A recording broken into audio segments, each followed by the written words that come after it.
Are you ready for an unforgettable experience? Get ready. 5, 4, 3, 2, 1. Let's get hype. My bad, y'all.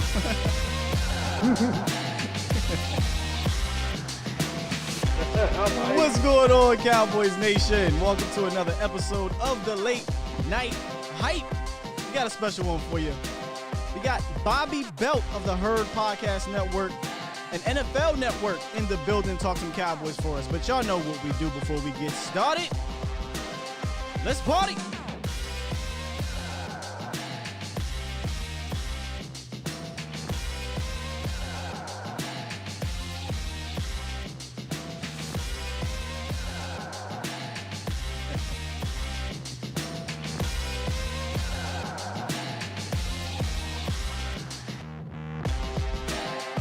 Before we get going, I want to apologize for the ear rape there. I did not mean for that to happen.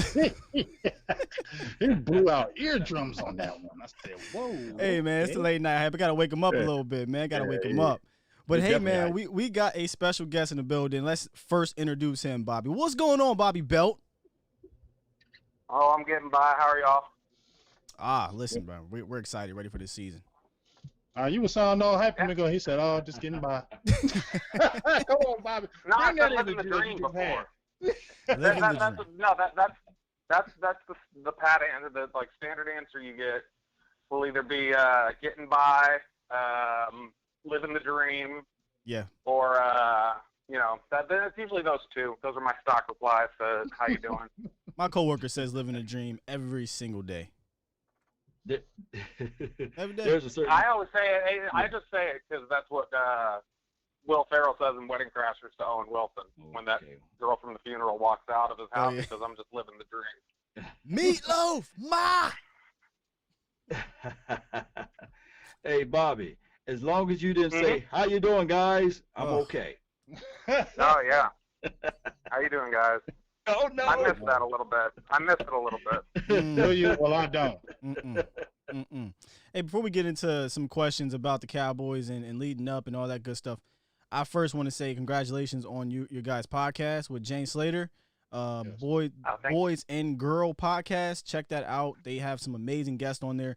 I've learned a lot of stuff from that podcast in regards to the guests that you've brought on there. So salute to you guys, man. Thanks. I appreciate it. We're dropping another one tomorrow, and we got two good guests on. We got Michael Gelkin from the Dallas Morning News, and we got Peter Schaefer, who's Randy Gregory's agent. Ooh, don't miss two good guests because the Michael Gelkin guy, he be coming with the fire. Yes, I he hollered does. at him, "Hey, Bobby, throw a good word in for us so you come on the hype, man," because he be coming with that info. Yeah, I got you. Okay. I got you. Appreciate you. And then Randy Gregory's agent. I mean, perfect timing, man. Bobby. I mean, you guys are just uncanny with this timing here. Speaking of Randy Gregory, y'all, he got extended today, an extra year. He'll be playing through 2021 with a chance to make up to $2 million. Is this something, Bobby, being around the team, you kind of felt maybe happening or maybe coming once he came back? I mean, it did. You guys will, if you watch the podcast tomorrow, you'll see it in there. We had his agent on, and I asked, like, is there any clarity on his contract situation? Like, I was just curious about, like, what's the exact structure? Because I know, like, the contract told a couple times, and he doesn't have necessarily, enough accrued seasons to be an unrestricted free agent whenever it's done. And so I just asked him about it, and he said we're straightening all that out with Todd Williams and Adam Pacifica, who are the Cowboys' 2 cap guys, and it was bizarre the way he said it, because it sounded to me like they were negotiating something. And so I said, I was like, are you saying there's like a negotiation, like there's an extension you're working on? And he said, we're just like, getting everything done. And then like we get off the air with him and we see like it's announced that Randy picked up that 2021 year. So yeah, he was kind of hinting at it, and I tried to get him to say it, and then he didn't. So I wasn't totally surprised when I got off and saw there was an extra year there. But he did say that the expectation from them is they want Randy Gregory to be a Dallas Cowboy his entire career. So the next 2 seasons, have him on here for the next 2 seasons. Then I believe after 2021, he's a restricted free agent. Wow. Randy Gregory's situation here contractually may be just as interesting as his availability, because this is crazy. He was drafted in 2015, and he won't hit free agency probably till 2023. That's nuts. Yeah. And I mean, if they get something done with his restricted deal after 2021, and they lock him up for a few years, then it may be even longer than that. But yeah, he wouldn't have any sort of unrestricted free agency, I don't think, until the spring of 2023. Unbelievable. Hey, we got to give Jerry Jones, I posted it on the Twitter, we got to give Jerry Jones props for staying with this kid, man. Like, as much as, we give props for Randy Gregory, I think a lot of people have said, for everything he's gone through, he's done everything he's supposed to do. He stayed off social media. He's listened to everything. And I really like that he listened and did everything, and he's battled and kept on fighting to get back on this field after all this time. But I just like to give props to Jerry Jones for sticking by this kid since 2015, and he's always said, hey, I love this baby. He might be an ugly baby, but I like this baby. And he's always stayed with it, and I appreciate it. And hopefully, we'll reap the benefits of, him staying with Randy. Yeah, I mean, as long as you don't have a case of mistaken identity of, like, stealing from a gas station in Virginia and, sleeping with the girl who's accusing Ezekiel Elliott of abuse, then generally Jerry will stick with you.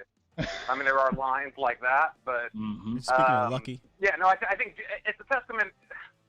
It is a testament in part to Jerry's loyalty and how much Jerry cares for his players. I think that's all true, but also we have to recognize that, like, if Randy Gregory didn't have the skill set that Randy Gregory has, I was gonna say that too. That made I kind of lit that out. But to be fair, there was Josh you Brent. guys remember the Terrence Williams off-season incident in 2018 where he flipped over the little Ray J scooter.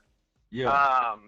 He got hurt early in 2018. I think it was the first game, maybe the second game. They kept him around. And they could have cut him, but they knew with the off-season incident and some other things, like Terrence was working through some things, and so they could have cut him, but like Jerry just went ahead and let him stay on IR, and it gave him access to NFL resources for medical stuff for the last 3 months of the year. I mean, Josh Brent. So Jerry does. Yeah, and Josh Brent, that's another one. And Jerry does have a soft spot for guys. What's that? Didn't he help Randy? Wasn't he help? I heard Randy gave him a shout out. Yeah, he's sort of been an advisor, a confidant, that sort of thing. He's had that sort of a role.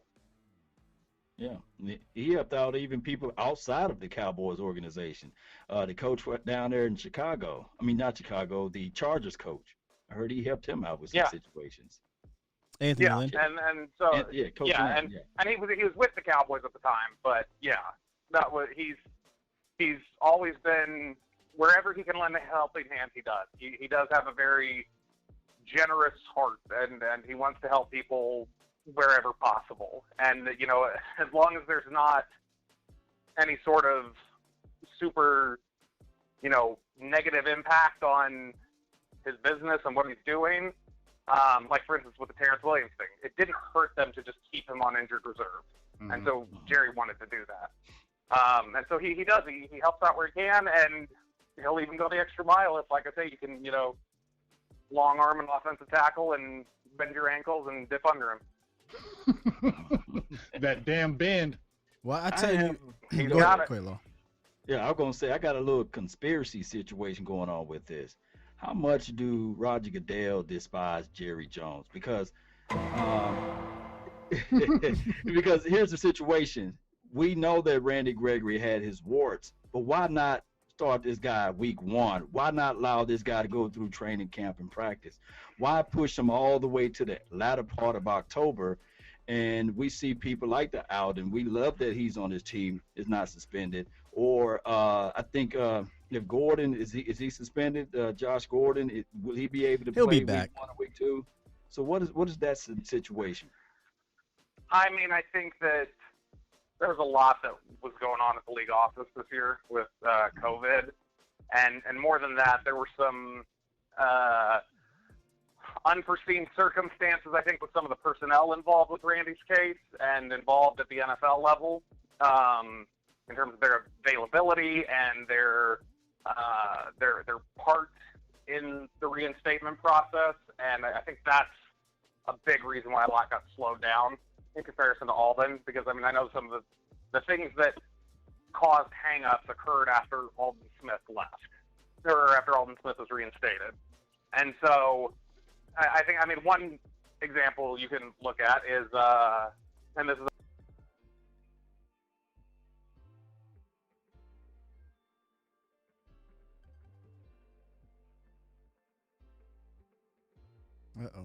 and he was heavily involved as a conduit between Randy's representatives and Roger Goodell and things like that. And it's also Birch in July, in the middle of all this, he went and took a job with the Tennessee Titans. And so he left, and there were some other issues that came up, some that, you know, can be discovered or deduced rather quickly. There's some other stuff that, you know, for legal reasons, the NFL keeps under lock and keeps private, but there were just some issues that cropped up that slowed his reinstatement down more so than Alton Smith did. Okay. Well, I kind of want to kind of switch things over to the back end of the defense and the new not new really incomer, because he's not new. He's been here before. Brandon Carr. There's been a lot to say about this situation from Cowboys fans. Me, I'm okay with it, especially given the circumstances that he's been brought to the team. Can you kind of dive into the details of it? Because there are some people that are still maybe a little bit confused on how Brandon Carr is here. Not why he's here, but how he's here. It's not your normal 53-man roster addition. Yeah, I mean, there's new practice squad rules that were going to be rolled out as part of the increase to a 17-game schedule, and they were going to be incrementally brought up to the table. And there were some of those familiar face may be returning back to the Dallas Cowboys. Cornerback Brandon Carr, who played with the Ravens the last few years and has been rather successful, but it may be in a different kind of role. Carr comes over from Baltimore, where he primarily played corner. However, in the second half of 2019, he played a lot of safety. Only one player on the Ravens played more snaps at the safety position than Brandon Carr, Earl Thomas, who is also a free agent, and we'll find out here shortly if he'll be coming to Dallas or if he'll be playing anywhere else. Not the same little limits of practice squad availability like we always wondered about in the past, how, you know, Jameel Showers somehow always mystically circumvented whatever those rules were, because it seems like he was on the practice squad for about 8 years. And you look at, you know, Brandon Carr here or Josh McCown up in Philly or wherever else, you've got these instances where veterans can now make it. So it opens up a new avenue for veterans to keep sharp and have a roster spot in waiting, and also, you know, keeps them in the building and gets them up to speed. And it also opens up the opportunity for teams to keep more seasoned veteran players, you know, in the hopper and not have to worry about someone coming up and signing them off the street just because they don't have a need at that moment. So Brandon Carr's a big part of that. You know, Maurice Linguist has talked about how much he wants the DBs to be DBs and not corners or safeties. He wants them to have the position flex and to learn the positions, learn free, strong, nickel, you know, boundary corner, whatever. And that's something that Brandon Carr has done now. Because he's played safety and he's played in the nickel some and he's played corner. And so I think that they just viewed it as a perfect marriage. They had some chemistry and leadership issues, I think, last year, particularly on defense. And those aren't concerns about Brandon Carr.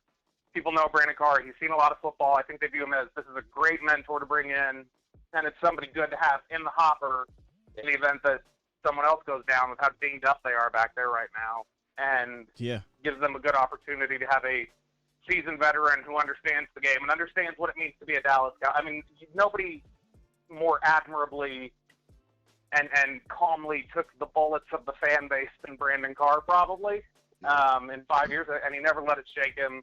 Good point. And he was always out there. He always practiced, and so I think that they like that it's a veteran with position flex who understands the weight of the star.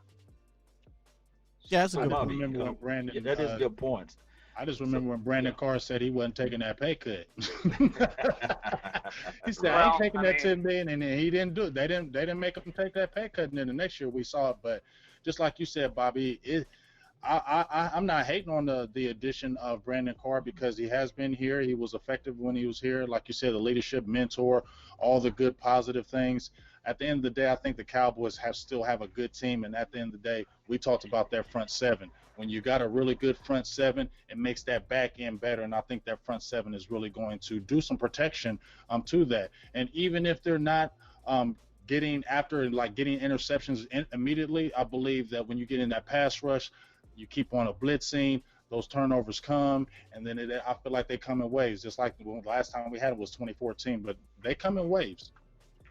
It does. Yeah, I mean that's the hope. This is a Cowboys team that has been so inept at getting, turnovers over the last 5 years. It's historically bad. I mean, I think Jane tweeted this out a couple weeks ago when I pulled a research nugget for NFL Network Hits, which is, the Cowboys are on 5 straight seasons of 10 interceptions or fewer, and that's the longest streak.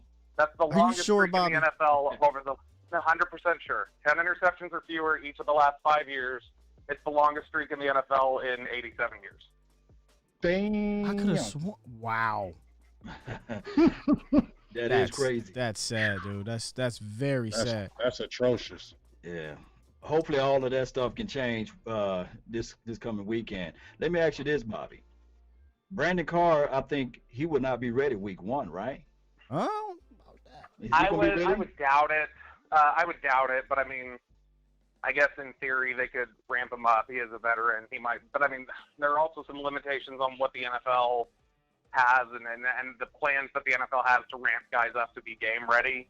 And I don't know that the Cowboys would want to play with that necessarily. I don't know that week 1 is realistic. Week 2, maybe, but I wouldn't completely negate the chance that he's playing in week 1. I don't think it's necessarily likely, but I mean, Xavier Woods is banged up.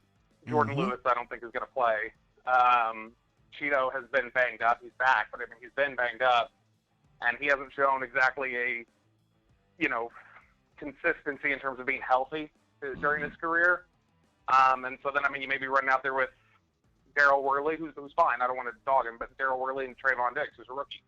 And we called that.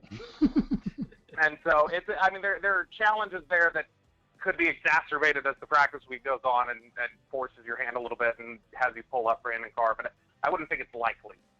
Right. I think that's what Jerry was saying this morning, that he don't think that he will be ready week 1, and it'd be possibly that they're going to lean more towards week 2. And I know reports was coming out that a lot of people were saying that, hey, if the Rams put up a lot of money on us, then that's when they would start rolling out, looking at other safeties out there. Are you with that notion, or are you with something else as far as the safety play? I think they could scan the waiver wire. They could be in the market for some back into the roster trades. I understand what you're hinting at. I don't think we're about it. I'm being no. He knows what the hell you're doing, dog. I gotta give Bobby credit, man. Here's the thing. Here's the thing. Earl Thomas is like, it's one of those things like Darren Williams with the Mavericks or Roger Clemens with the Rangers. And actually, Darren Williams with the Mavericks happened, but it was when he was well past his prime. But it's one of those things where we're always going to hear this flirtation throughout their entire careers, and it's never going to happen, or not when it should happen. And so, I don't know. I don't know that you want necessarily Earl Thomas. Like I said, you had the chemistry and the leadership issues last year. I don't know if you want to infuse somebody in there who's had 2 really strong cultures that he's played for in the recent years that said they didn't want him anymore. There's been some chatter that perhaps even outside of those issues, when he showed up to camp this year, that he was out of shape, and so I don't know that that's necessarily the direction you want to go. Yeah, that ain't good if he's out of shape. I'm still Yeah. taking him. I'm sorry, Bobby. This is what I'm gonna say about this, and I'm gonna let you. I keep hearing everybody about the character issues, and I get it, but this is just me. I feel like you just on some type of thing in your head that if you have the opportunity to play at Dallas, somebody you always wanted to play for, you're 31 years old. You're probably gonna have one contract left. Why would you mess up your money to go to a team you always want to play for, and you have a ready now team with a good coach? I just don't see you messing up the chemistry for a year. That's just my opinion. I just don't see it happening. I mean, he's always been an intense guy.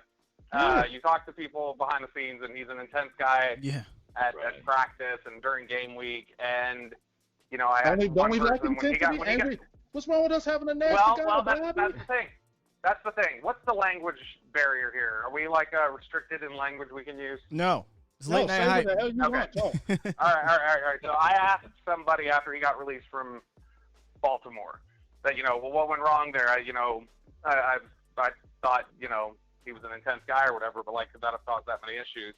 And the person who I really trust, who like I think has a good read on what's gone down in Baltimore and Seattle, said, everybody, when he's played well, everybody just writes it off to intensity and passion and things like that.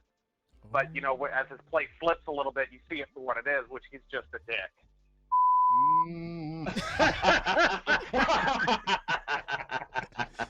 Wait, so Bobby, you mean to tell me he's the Des Bryant of the safeties? Because that sounded like a Des Bryant answer to me. I don't think that's a Des Bryantism much. I think Des Bryant. I think you could say it's who's somebody else. You could maybe say that about like a Charles Haley. I don't agree. Charles Haley's a good one. I think that I wouldn't say this, but I think that's something you heard similarly about Terrell Owens. Oh, shit. He done brought out T.O. Okay. T.O. Hey, no. You can go look at my Twitter account. My background image on my Twitter account is me holding up a T.O. jersey showing it. So, I'll fight anybody over Terrell Owens. I like me some T.O., but what I'm saying is, if he is really a T.O. type of locker room guy, that is concerning. But I don't necessarily get that vibe from him. I look at the Earl Thomas situation in Baltimore as a one-off. I didn't hear all this fuss and muss in Seattle. Well, it's a two-off. It's a two-off. Seattle was ready to get rid of him, and he flipped him off as he got carted off the field. I mean, it's not totally a one-off. For money, right? I mean, he wanted paid. I mean, yeah, he wanted paid, but I mean, that's like, regardless, guys want to get paid, and they're not like flipping off an entire sideline on national TV. and I think that there were some, like I say, it's probably just your frame of reference that when he's playing well, you can call it intensity. When the play starts flipping, it's clearly not worth it to Seattle or Baltimore. And I don't know that Dallas, with the issues that they had last year, I mean, Michael Bennett walked in that locker room and immediately went, something's missing here, and I'm going to have to pick it up. I don't know that you can infuse a wild card like Earl Thomas into that right now. Okay. Why Ha Clinton Dix didn't make it here? Because he can't play football. He can't play it. Wow. He's not very good at football. Never was, and I think kind of always had an Alabama reputation. But I don't think I don't want to dog on the guy too much, but I mean, I think he's clearly always been a limited football player. And I don't think that's gotten any better. I think it's been made worse. He's it's not telling a safety in the NFL. It's telling when you can't beat out. No offense to Darian Thompson, but he's a career backup. I had hopes for him to at least beat out Darian Thompson, and when we hear those things, I was disappointed. Well, I mean, Darian Thompson's not just a career backup. Darian Thompson's a top 100 pick who the Giants cut before his rookie deal was up, and so I mean also has had not a great history. Now I don't want to dog on Darian Thompson too much. Darian Thompson's had a really good camp. Darian Thompson looks good out there. There's a reason why he's starting now, and Clinton Dix is on the street. But yeah, I think that overall it just comes down to Ha-Ha's just honestly not very good anymore. Yeah, that seems to be the case. And I don't know if he'll get picked up until there's some injuries. Yeah, I mean, with these new practice squad rules, he could potentially get, stashed away like that. I don't know that that's going to happen. A lot of guys, he had guaranteed money that, he got a million plus in guarantees that, he can pocket and he can treat it like an opt-out year with COVID, and that's, 2-3 times as much as other people who opted out got. Facts. Before we get into a few things on the Rams, who do you think has been the most impressive in camp? I don't know if you've been able to watch, but you've been down there. So from your opinion, coming out from the notes or whatever you've seen, just even if it's a rookie, you could tell us who was the most impressive to you coming out the Cowboys camp going into 2020. Jalen Smith. Ooh, Easy. I like that. Really? Yeah, really. It's I mean, nice to hear like that. I said, I'll tweet the teaser clip either of this tomorrow morning or later tonight. But, Okay. Michael Gelkin said the same thing when we had him on tonight. He was talking about Jalen Smith and said that, Gelkin's covered the Chargers, the Raiders. Now he's going with the Cowboys, and he's covered the NFL for a while now. And he said that Jalen Smith at these practices was having the best practices of any will linebacker he's ever seen. That it was it was that good at will. Now, again, that's will specific, but it definitely allows him to run and chase a lot more than the Mike did. I think it suits him better. Yeah, for sure. And I think the Mike suits Leighton Vander Esch better. So Yes. I've just been impressed when you've seen what he could do. I remember I was out at one practice. He broke up like 3 passes. It was like one on a receiver, one on a tight end, one on a running back. And so, I mean, he looks rejuvenated. He looks better. Alton Smith has looked really good.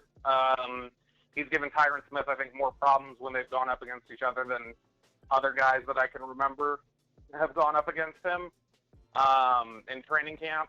And so I think Alton Smith and Jalen Smith stand out. Outside of that, I mean, there have been a lot of guys who have had good camps, but I mean, those are the guys that I think stand out as being really, really strong. And Leighton Vander Esch has had a good camp too. So those are all really strong candidates. If I was going to look at somebody on offense, I mean, CeeDee Lamb's been good. I know that's what I say. CeeDee Lamb's been DeAndre Hopkins or something, but all the receivers have been good. The guy, I guess, who stood out, who they've just been what I've expected. I guess the guy who's exceeded my expectations and looked better than what I even thought it would be Blake Jarwin. Blake season. It's Jarwin season. Jaws 47, baby. I Well, thought I mean, I just don't know how. I don't know how linebackers are supposed to guard Blake Jarwin. That's what I'm saying. You hear that, Wink? Do you hear that, Wink? He's one of those doubters.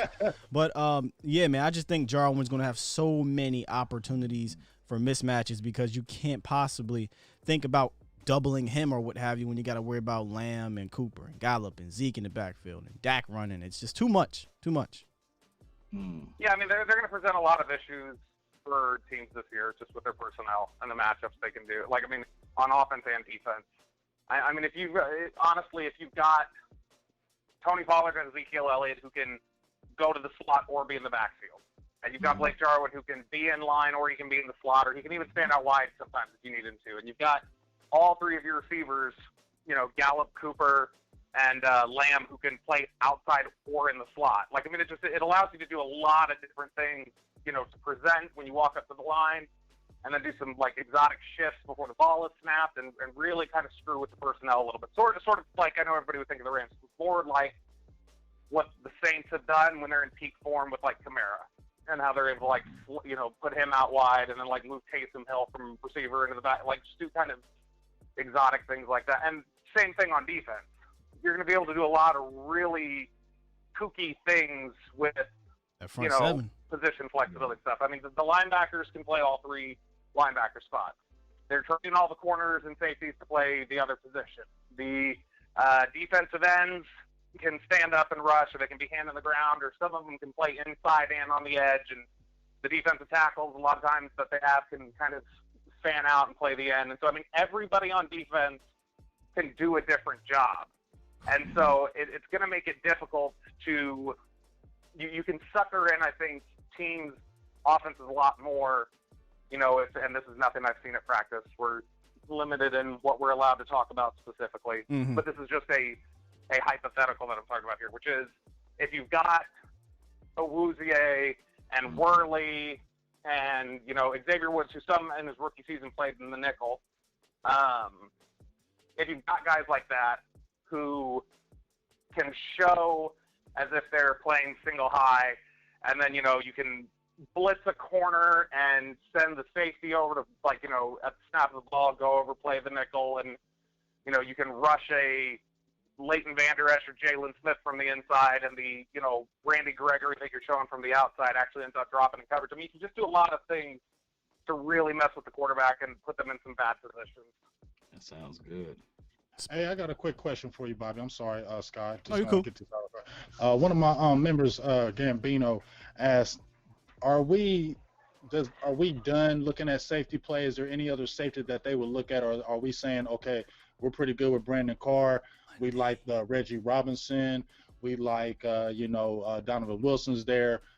Are we liking this, or are they going to look anything after week 1? I mean, I think they're content until they're not.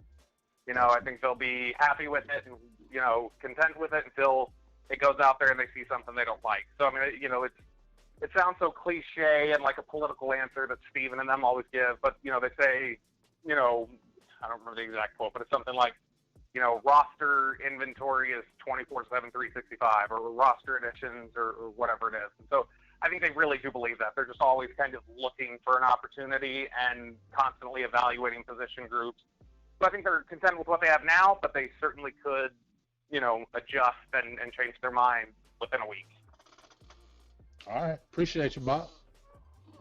Hey, before I get you out of here, though, before we let you go, we play the Rams this week. It's a weird week 1. I'm still trying to realize it's week 1, right? This is the first time in my life that we're going into a season without preseason, so it's just very strange. But if you could give me just some quick keys to the game. I know we don't have much film, but we did play them last year. You do have a lot of returning players aside from Gurley. But other than that, what are some keys you think for the Cowboys to walk out of there with the victory? Man, or key. Because there is so little that we do know about game plan and schematics at this point, in terms of what the Cowboys want to do. And we know even less about the Rams because nobody's been over there to see any of it. But I think that what consistently bit this team last year was, on offense, it was these slow starts.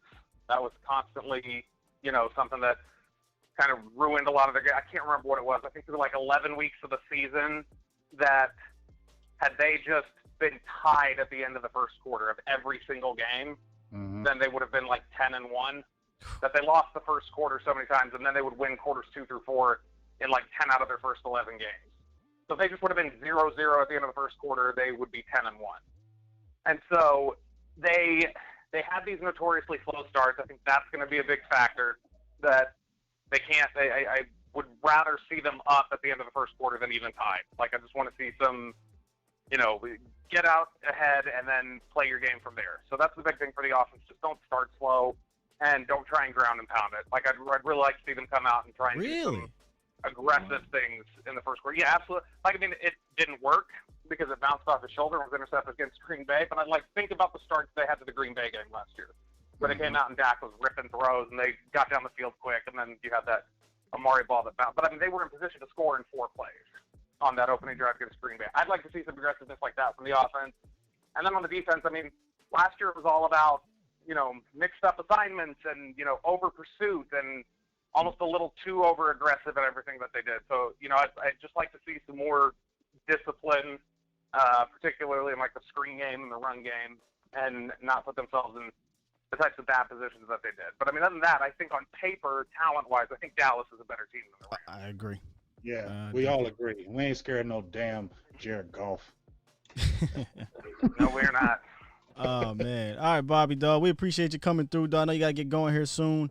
Main thing you want to plug? I know you said you got some interviews lined up for tomorrow. We'll let them know where they can find your podcast, you and Jane. Yeah, you guys, you can just follow me on Twitter at BobbyVeltX, or you can follow Jane at Slater NFL, and we'll always house everything there. But you can just Google the Boys and Girl Podcast. You'll find, the Apple link. It's on YouTube where we have video casts and stuff like that, where it's kind of syndicated there. So, yeah, you can just find it by Googling the Boys and Girl Podcast or by checking this out on Twitter.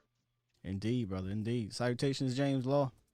Hey, appreciate you, Bobby, man. Appreciate you, Gigi, all the information and the work you Always. do. Your work is amazing. I just want to always tell you that the stats that you bring on your Twitter, if y'all haven't followed this man on Twitter, you really need to, because if you want to find in-depth stats that you would have never known, would have never thought of, this man was off air naming every damn Dallas Cowboy number in the world. I thought I was good, and he ate me. So you know what I'm saying? This dude is good. Go follow him. I just want to tell you again, I appreciate you, Digi, for everything you've done. I appreciate you coming on the show, man. I just love your work. Absolutely. Thanks, you guys. Appreciate you, Bobby, man. Bobby Belt, ladies and gentlemen, the Herd Podcast Network, field producer of NFL Network. Appreciate him coming through, man. Appreciate him coming through. Always bringing the heat. We're still going to be live here, guys. Going to open up. The phone lines are still open, by the way. So give us this quick little music break, right? Quick little music. This time y'all can hear it, right? Y'all can hear it. Right? I can hear it this time. Oh man, Bobby Belt, man, he does bring. Man, that's sad. That's sad. He said 10 turnovers and 5 failures. That's terrible. He got one of the best bumpers out there, man. When he do the his podcast, man. Yeah, you check him out. Yeah, his bumper music is crazy. Bobby, man. Y'all know we definitely working on Jane. I'm just letting y'all know that. Yeah, we working. It ain't over. It ain't over. Yeah, I know. It ain't over, man. We gotta get Michael Gilkin. I told you I'm gonna have to get in his inbox because we need him next. I just hollered at him. He's like a new Cowboys beat writer that's dropping gems. He's going flame on. Yoga flame. I mean, Yoga fire.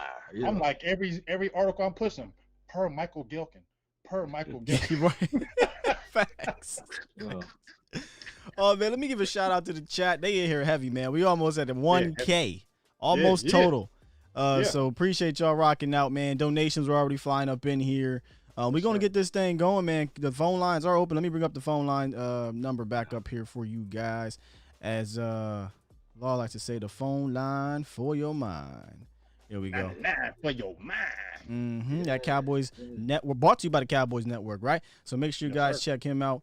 As always, I tried to tell him yesterday on my show, you need to be following him. He's been dropping the nuggets. I got the Randy Gregory breaking news from my guy Sosa. So, you know, I'm just saying. And the pictures are so dope. Oh, that's without question. Them pictures are so damn hard. You know what? Sometimes it's distracting because you be like, oh, man, this looks pretty. You have to read the description. You got to read because the description is some real shit. So, I mean, it's real. Like his video, like his post this morning, I was looking at it like, he got the wrong number on Diggs. He got 27 on there. What's wrong with him? He did all of that good editing for nothing. And you ain't read. And I read it, and I said, oh, my goodness. What Diggs is thinking, moving over to from 3-1 to 2-7. What's going on? You know. Hey, I seen one of the comments in here when I was talking to Bobby about how the Rams kind of have most of the holdovers. Somebody said I'm incorrect still. They don't have Weddle. They don't have a couple other players. Yes, I realize that. I absolutely realize there's other people they don't have. Usually there's a 30% roster turnover on every team on average. However, we know Gurley was the big name. It was the biggest name that they no longer have. So I was just throwing that name out there. But, yeah, man, the Rams are – I don't think they're as good as they were last year. Hey, you know what, Scott? I'm going to keep it all the way funky. You know how I'm not saying I feared them or anything like that, but I remember when they had Gurley, it was, 2018 when he played them? The first time when they beat us and they came back and beat us in Dallas. The Switzer game? Yeah, you remember that BS and that damn Jeff Heath bad angle game. But damn, Akers is guy. Who is this guy? Who is Potions? Anyway, go ahead. The fact that, a couple of years ago, it was just like, man, hey, we got to be ready for the Rams. They got this, they got that. But this year, dog, I don't know. I just don't have. I feel like we're just gonna blow these boys out. I don't know. Maybe it's a good guess, but I just feel like we're just gonna really put it on them. I'm cautiously optimistic because we have nothing. It's first game, and it's the first game. And sloppy. At the end of the day, Law, it is Sean McVay who, if there's any coach that can overcome some deficiencies in talent, it's him because he's a schematic type of guy. And y'all know how I love me a schemer in football. I love me one because that means that if I don't have a guy that's better than you on the other side, then I'm going to find a way to put my guy in position to beat your guy. That's not what we were doing. But I think McVay can do that. And he went 9-7 last year with my opinion, with the team that wasn't that great. I know they were coming off of the Super Bowl year, but we know Super Bowl hangovers happen. Right. I do like Sean McVay as a coach. A lot of people might say he's overrated now, but I don't see that just yet. I still don't see them beating us. We'll give our score predictions later, but you cannot come out here big-headed. Can't sleep on him. Yeah, It's Right. week one. he's a good coach. You ain't played nobody yet. Don't come out here thinking just because you got all these new good players that they just gonna roll over. That's not how it's gonna happen in the NFL though. It's a home game for them, and their backs were against the wall last year, and we stomped it out of them. You know what I'm saying? We made it sure that they couldn't go to the playoffs. So if I'm the opposing coach, I'm looking at it like the Cowboys. I'm marking this game on the bulletin board and saying, hey, I'm going to make sure, even though it's a home game for us, I want to make sure I spoil the opener. They talking all of this stuff about CD. They talking all of this stuff about the front five, offensive line, and they talking all of this stuff about the defensive front.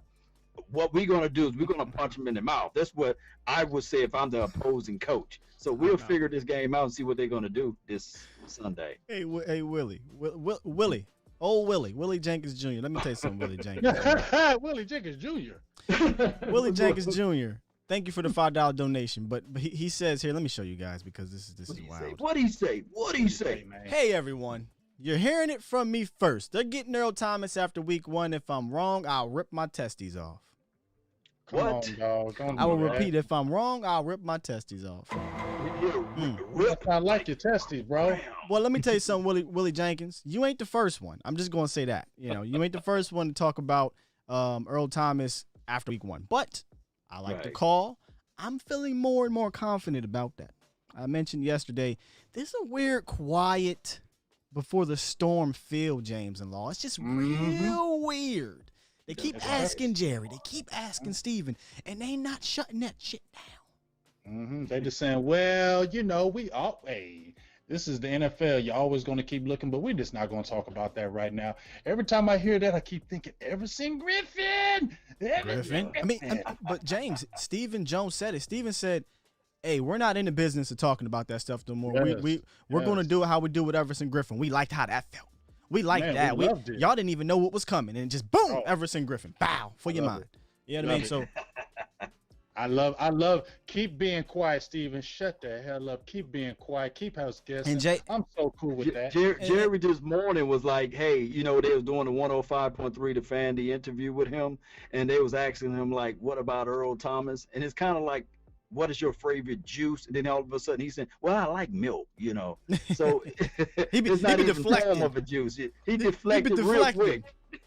Yeah. So like I said, Willie, this has been said. Actually, this was brought up, a week and a half or so ago. Me and Sosa were talking about it a little bit. Then we brought it up on the show. We didn't know yet. We thought maybe it could happen beforehand. But then once things kind of went, boom, silent, I just said something ain't right. And then you start now the thing, right? How do I want to say this here? Everyone's talking about it, but nobody's talking about it at the same time, right? Everybody's talking about Earl Thomas week one, but nobody in the mainstream is saying a word about Earl Thomas after week one. It's mostly, vloggers, bloggers, fans, or what have you. But I know Bobby's not with it and all this, chemistry in the locker room. I let him have his words, but I'm just not buying that. I'm not buying. They are okay with a hobbled Xavier Woods again, Darian Thompson, okay, and Donovan Wilson. We have 3 safeties. Yeah, and a rookie in Reggie Robinson. All this position flex is all fine and dandy, but come on now, y'all. For real. Darian Thompson, I gotta say it like that. If he shows up and shows out this weekend, boy, oh boy, I'll be happy. And that means that he's playing up to the caliber of the level that he's supposed to be playing at. But I don't know, man. Scott. Yeah. You heard what we both said. He said, with the character issues, I still want him. With the who issues? When it was like, he's a dick and character issues. Yeah, I still want him. I'm not saying I disagree. I disagree with it being him being an issue in Seattle. I think that was strictly money. If they paid Earl Thomas, do you think he'd been flicking the finger? No. No, man. They didn't pay him his money. There was nothing about him being a problem over there in Seattle in the locker room until the last year and a half when he wanted to get paid. When he wanted his money, and he was very vocal about it. What player isn't? Rich V said Darian Thompson's winning the Super Bowl MVP. You heard it here first. Is he gonna be? What's the cat that got the pick six in 96 and 95? I can't remember. Larry Brown. Larry Brown. Is he gonna be Larry Brown? Okay, I'm cool with that. Mm-hmm. I'm cool with that. Yeah. Let's get into these phone lines. They're starting to grow here. And let's start off with our guy, the lunatic. What up? The triplets. Buenas noches. What's up, brother? Big Game James. Skywalker Steel Law Nation. Where's the cap, Law Nation? Where's the cap? We need it for week 1. I'm gonna put it on the next show then. Dallas effing The Cowboys. Rams went all in 2 years ago for the Super Bowl. They had their hangover last year, and boy genius McVay is going to find out our roster is deeper and our roster is better. It'll be close for a half. 33-17 Cowboys. We're going to christen SoFi Stadium Cowboy style. That's how we're going to do it. And how are we going to do it? That's right. McCarthy, Nolan, and Tom Sula built it in the trenches. You stop the run in the NFL. Yeah. They got a second-round pick. Cam Akers is probably going to be their starter. He's going to have a rough time running in the middle. Zeke is going to have over 100 yards. I doubt the Rams as a team are going to have over 80 yards rushing. You force Goff to throw the ball and sit back and enjoy watching Tank, Griffin, Smith, and Jalen just put pressure on him all night. I like it. Oh, Love that energy. Oh, night. So what's your score prediction then? He said 33-17 with the Rams scoring 7 late. Man, I'm gonna be crunk. Whew, I'll tell you something. Let me tell you something right now. If we win 33, if we're up 33-10 in the fourth quarter, your boy might be feeling a little good. That's all I'm gonna say. I might have to stop drinking my beer. Yeah, he's gonna have some sauciness. Oh, we gonna get that reserve still, you know. They saying. put your cousin in there. Cause they be stressing me out, man. Look, Cowboys stress us out. We only get a couple blowout games a year. Yeah. Only a few of them. All right, what else you got for us? Listen to the stat. Listen to the stat that was just relayed. In the last 5 years, Cowboys have had 10 or fewer interceptions. That's, what do you say, 50-some years? Yeah. That is a bad stat. Yeah. We're going to start fast. We're going to keep it going. As the players say, we're going to have fun. We're going to be in winning positions, and then it's going to be the ass-whooping time. The real NFL kickoff is going to be Sunday night, and them boys going to remind the league who is America's team. Wow. Thank you. Drop on the clues bombs. I did. There you go. That's right. Can't wait for Thursday night with your Double play-by-play. That's the only reason I'm going to be watching Thursday night is going to be your play-by-play.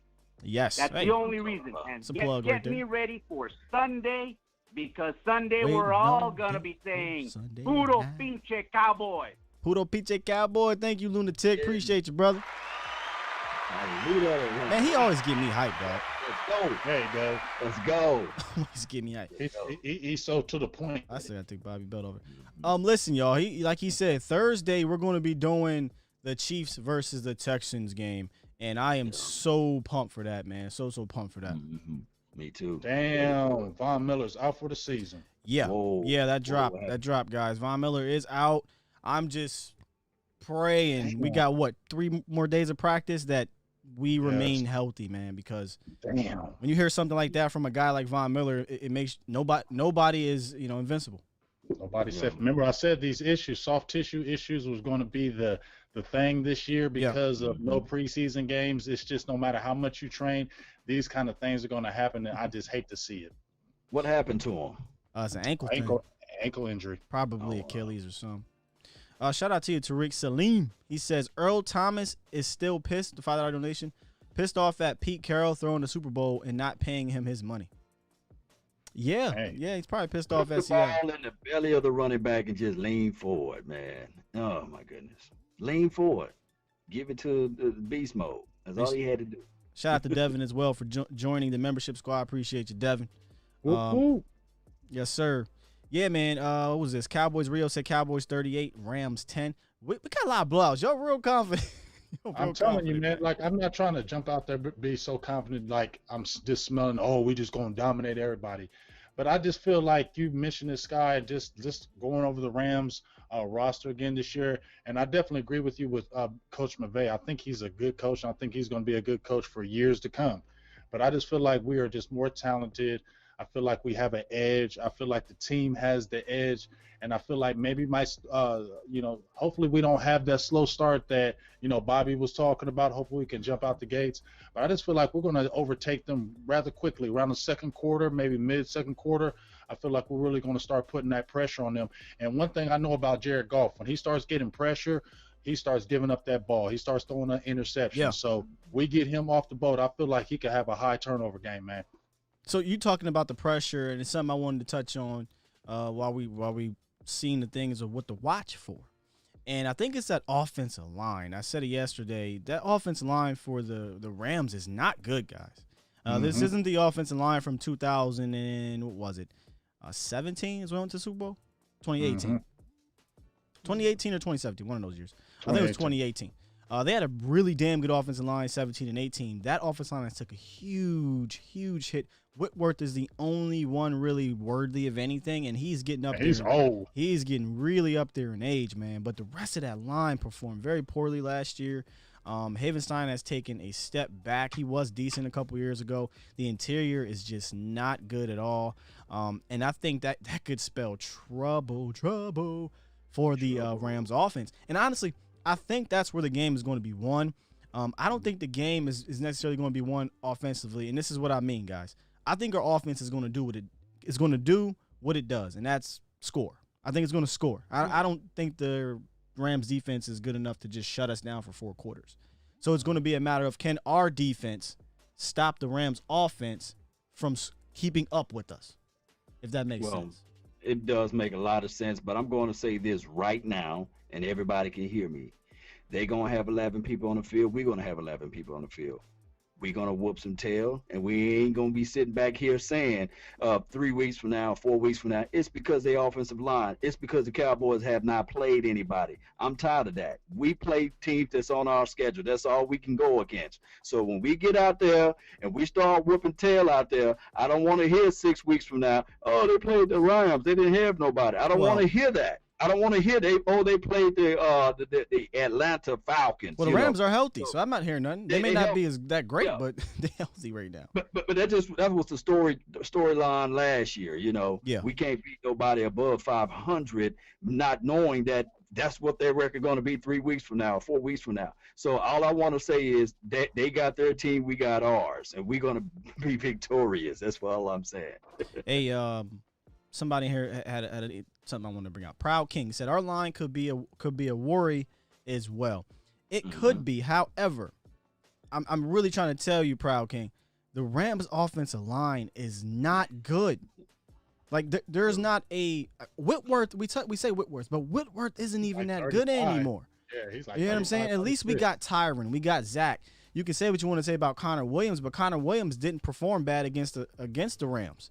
He didn't. He actually played good against Joe Looney got a little pushed around 2 years ago, but I will take all day Tyron, Zach, Connor, and Joe Looney. If I got to roll with that, I'll roll with that all damn year if I got to and get by. So if anything is worrisome, in my opinion, it's going to be Cam Irving.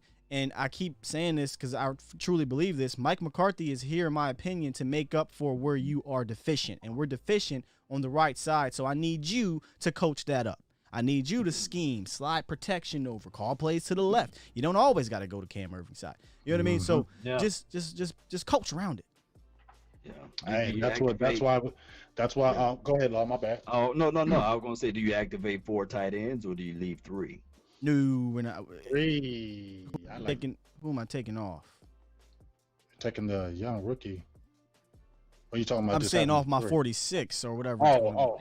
Because you need some slide protection. You talking about somebody blocking all night. I do like the fact that Ezekiel, the main man, block, but I don't want him to be that's his main duty. But I just feel like, do you do it 4? I wanted to ask Bobby that. I should have asked him that. Do you go with 4 tight ends? Or why 4 though?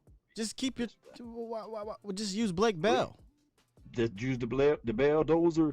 I mean, if you are that concerned about Cam Irving and you want to have some extra protection over there, why bring up an extra tight end that's really not going to see the field? True. I would just use the tight ends that you got. So that means do you go with 3 running backs or 2? Or you just roll out? We only have. We do have have 3. The Rico guy. I have no idea. No, we really don't know the game day. Mm-hmm. I just gotta. I'm confident to say they're not going 4 tight ends. I'm confident to say that. True. Now 3 running backs, that may be a possibility because Rico may be a special teams guy, and I'd rather have a running back on special teams than a tight end. Little touchdown said, "Why are you covering the Chiefs game? I won't be watching." That's fine. That's okay. That's what I told him. That's what I told him. Okay. We're going to try to cover a lot of the primetime games as much as we can. It's not going to be every week probably because we'll be covering the Cowboys and we're normally primetime. But specifically this Thursday, we want to. We love doing this. We love talking football. We love watching football. We're all going to be watching the game. So why the hell not? And guess 2, what? Go ahead. I'm going to cut y'all just because we can. Go ahead, Scott. Yeah. I mean, that's number 1. We can't. But as well as it's a dress rehearsal for Sunday. So how we call the game or how it's presented is going to be similar to how we do it on Sunday. So why the hell not? Yeah. All right, let's hop into this phone line. 469, as my guy would say, for your mind. What it do? Yo, Skywalker, it's your boy Antoine. I'm back 2 days in a row. What's going on, brother? What's up, Law? What's up, Big Game James? I see y'all. What's going on, sir? What's up? Hey, man, I feel like y'all low-key I'm really excited for this game. Really. I really am. Week 1, a long time coming. But I think y'all are really sleeping on the fact about this matchup between my boy Jalen Ramsey and my guy Amari Cooper. People are really sleeping on that. People forget that Jalen Ramsey's on the Rams. I feel like y'all ain't talking about that enough. I mean, can Jalen Ramsey cover everybody? They lost Nikhil Roby-Coleman. Hello? Uh-oh, did we lose Antoine? Yes, we lost Antoine. See, when you brought them fast like that, he just fell off. Shit, this guy. I think Jalen, he gonna play off. I don't think he's gonna give them no bump run, play up close. Cooper was still giving him that work though. Right. I think Jalen, his best suit would be 5-6 yards off the ball and make sure that they roll the coverage of the safety over the top. That's his best insurance because I don't think that he want to get embarrassed on national TV in a primetime game on day 1. You know. Well, I was gonna say Jalen don't care, but I have seen him cry and whine on the sideline, so maybe he does care. But no, I think Jalen's still gonna play like Jalen Ramsey. He's gonna make it tough for you. But was Jalen Ramsey on that team when we put 44 points? Last year. Okay, I'm just saying. Yeah, he was on the team 40 points. Okay. Yeah, I'm just saying. I mean, I know we didn't put up 400 yards passing, but we ran for 200 some yards rushing, which is why when Bobby said, he don't want to see us run, I'm like, huh? I'm like, what? I mean, didn't we have both of them run? Didn't Talk TP and Zeke eat in that game? They had over 230 yards rushing combined, 3 touchdowns, and it was like 30-some carries. I'm not saying that it's going to be the same way, but I would say, hey, let's see if you can stop it again. Maybe you don't need Dak and CeeDee Lamb and Zeke or Mark Cooper and Gallup to go off this game. Yeah. Remember, I'm looking for week-to-week game planning. Mm-hmm. That's what I'm looking for. I got a question, guys. I want you guys to answer from I'm going to just call you Renaki. I believe that's the last name. He says, hey, Sky, please answer this. Why, according to the depth chart, is CeeDee Lamb not starting, and why is there only 10 players on offense? The second part, obviously, there's not 10 players, but he's asking why CeeDee Lamb is not starting. I don't think anybody thought CeeDee Lamb would be over Gallup and Cooper. Right. Yeah. We ain't starting 3 wide. However, we're likely going to play a lot of 11 personnel, so don't worry about that. He's going to get enough tick. He's going to get enough play. Tick. Also, hey, go ahead, Sky. Do you take that depth chart serious? I don't even think that's the coaches bringing that out either. Right, because they had Tyron, Crawford over Everson Griffin. Yeah. Yeah, what'd you say, Law? Yeah, it's a lot of smoke and mirrors, with that. I wouldn't be surprised if it's in a pinch with the punt return because I saw they had on punt return they had TP and the kickoff return they had Cedric Wilson. I know. I'm hearing news on that little chart, what have you, the unofficial chart. I wouldn't be surprised in a pinch they will have number 88 out there kicking receiving punts. So don't know about this team. Listen, this team, if it's one thing we can pick up on their tendencies in the off seasons from the coaches, it's that they are secretive. Okay, we know they don't want to show anybody what they're doing, including fans, including opponents. I mean, McCarthy has pretty much come out and said it every turn he can. And we just heard John Bones Fossil, I always say John Bones Jones. But Bones said, listen, one of his old coaches, Al Davis, told him, and I'm paraphrasing here, guys. I could be totally wrong, but I know he said something like this. He said, it's not about the information you get out. It's about what you can get. He's not trying to give out any information. He's trying to get as much as he can. So they have clearly, this is beautiful because they're clearly on the same page. From the special teams to the head coach, they are on the same page. I love to see it. I love to see it. He said never give information, only get it. When you get it. I think the Stockholm syndrome is going on, as well as, people are so accustomed to the flavor of ice cream that we used to eat for 13 years. All they served was vanilla. And every now and then the defense will come with some syrup, some chocolate syrup, some strawberry syrup, but it was still, the base of the ice cream was still vanilla. So now all of a sudden we getting these different flavors. We like, this stuff good, but can you show me what the flavor gonna be next week? We don't get it, you know what I'm saying? So that is why this team is so unique, and we can't complain about asking for something different, and then when we get it, we say, hey, you know what I'm saying? Oh, you're right, brother. I'm just putting in this link here.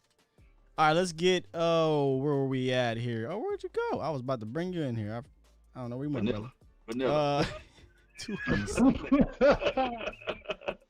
206, what it is, what it do? You on the show. You in the mix. You in the mix. 206, you in the mix. Going once. Going twice.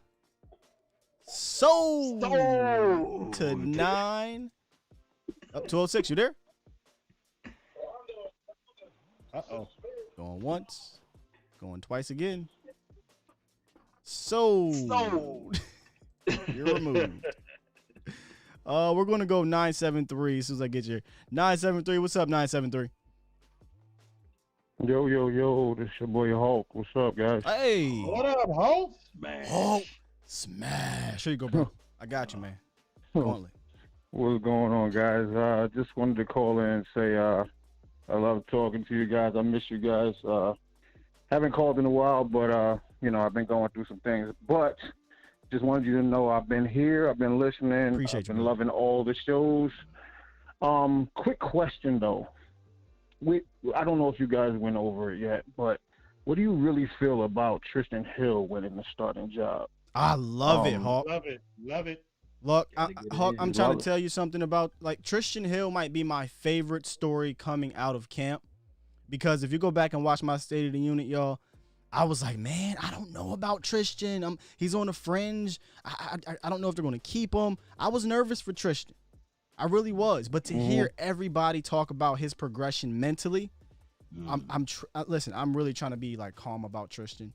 But if his mental has caught up to his physical, Tristan could be a staple at 3-tech for the Cowboys. He's gonna be nasty. But you don't think it's a good, my bad. You don't think it's a bad thing for Neville Gallimore? No, Great thing. No, because Neville is, first of all, he's a Canadian born player, so he's still learning the game as well, and he's a rookie, right, Hawk? He's a rookie. So granted, Tristan Hill didn't play a ton. He still was around football. He understands how to be a pro now, so I think he has that edge. Yeah. What about you, Law and James? Add some spices to it. I think that Gallimore will not be this guy to not get all of those snaps like Tristan Hill did last year. I think that they were still trying to find a way for him to get a few snaps so he can get a feel and a vibe of the game so that he can be prepared and ready for next year. Are you nervous about Tristan Hill, Hawk? I'm not nervous. I think I'm on the fence with it because it's only been 1 year. Like, my man couldn't get on the field last year, and now it's like Gerald McCoy's not here. Maybe Neville Gallimore wasn't ready. So Tristan Hill is just kind of just thrown into it Like, Nah. Doesn't sound like I it, don't know. though. I haven't really. I think it was coaching though. It doesn't sound like it. But you gotta understand, Hawk, a player's year one to year two progression is pretty dang strong. No matter how bad of a player you may think somebody is, you can be the 53rd player on the roster. If you're a rookie, your next year you're going to be better. How much better? Right. Who knows? I think. I mean, I'm excited for him. I'm just, I'm cautiously I don't know, optimistic. I'm fancy about it. Yeah, like that's fair. and his cheerleader ain't here, so they weren't married to the guy. Who's his so cheerleader? He must have. Rod Marinelli. Dude, Bro, he didn't. Bro. He wasn't. He let him go. Hey, bro, that faded real fast. Rob Marinelli saw a better looking cheerleader and said, "Tristan, I'm out of here." I'm telling you, Yeah, Hawk. Hey, listen, Hope. Give this man a chance. He's going to be really good. I know what you're thinking about, man. They could just be throwing him in because of McCoy's not here. No, he was already getting high reviews even with McCoy here.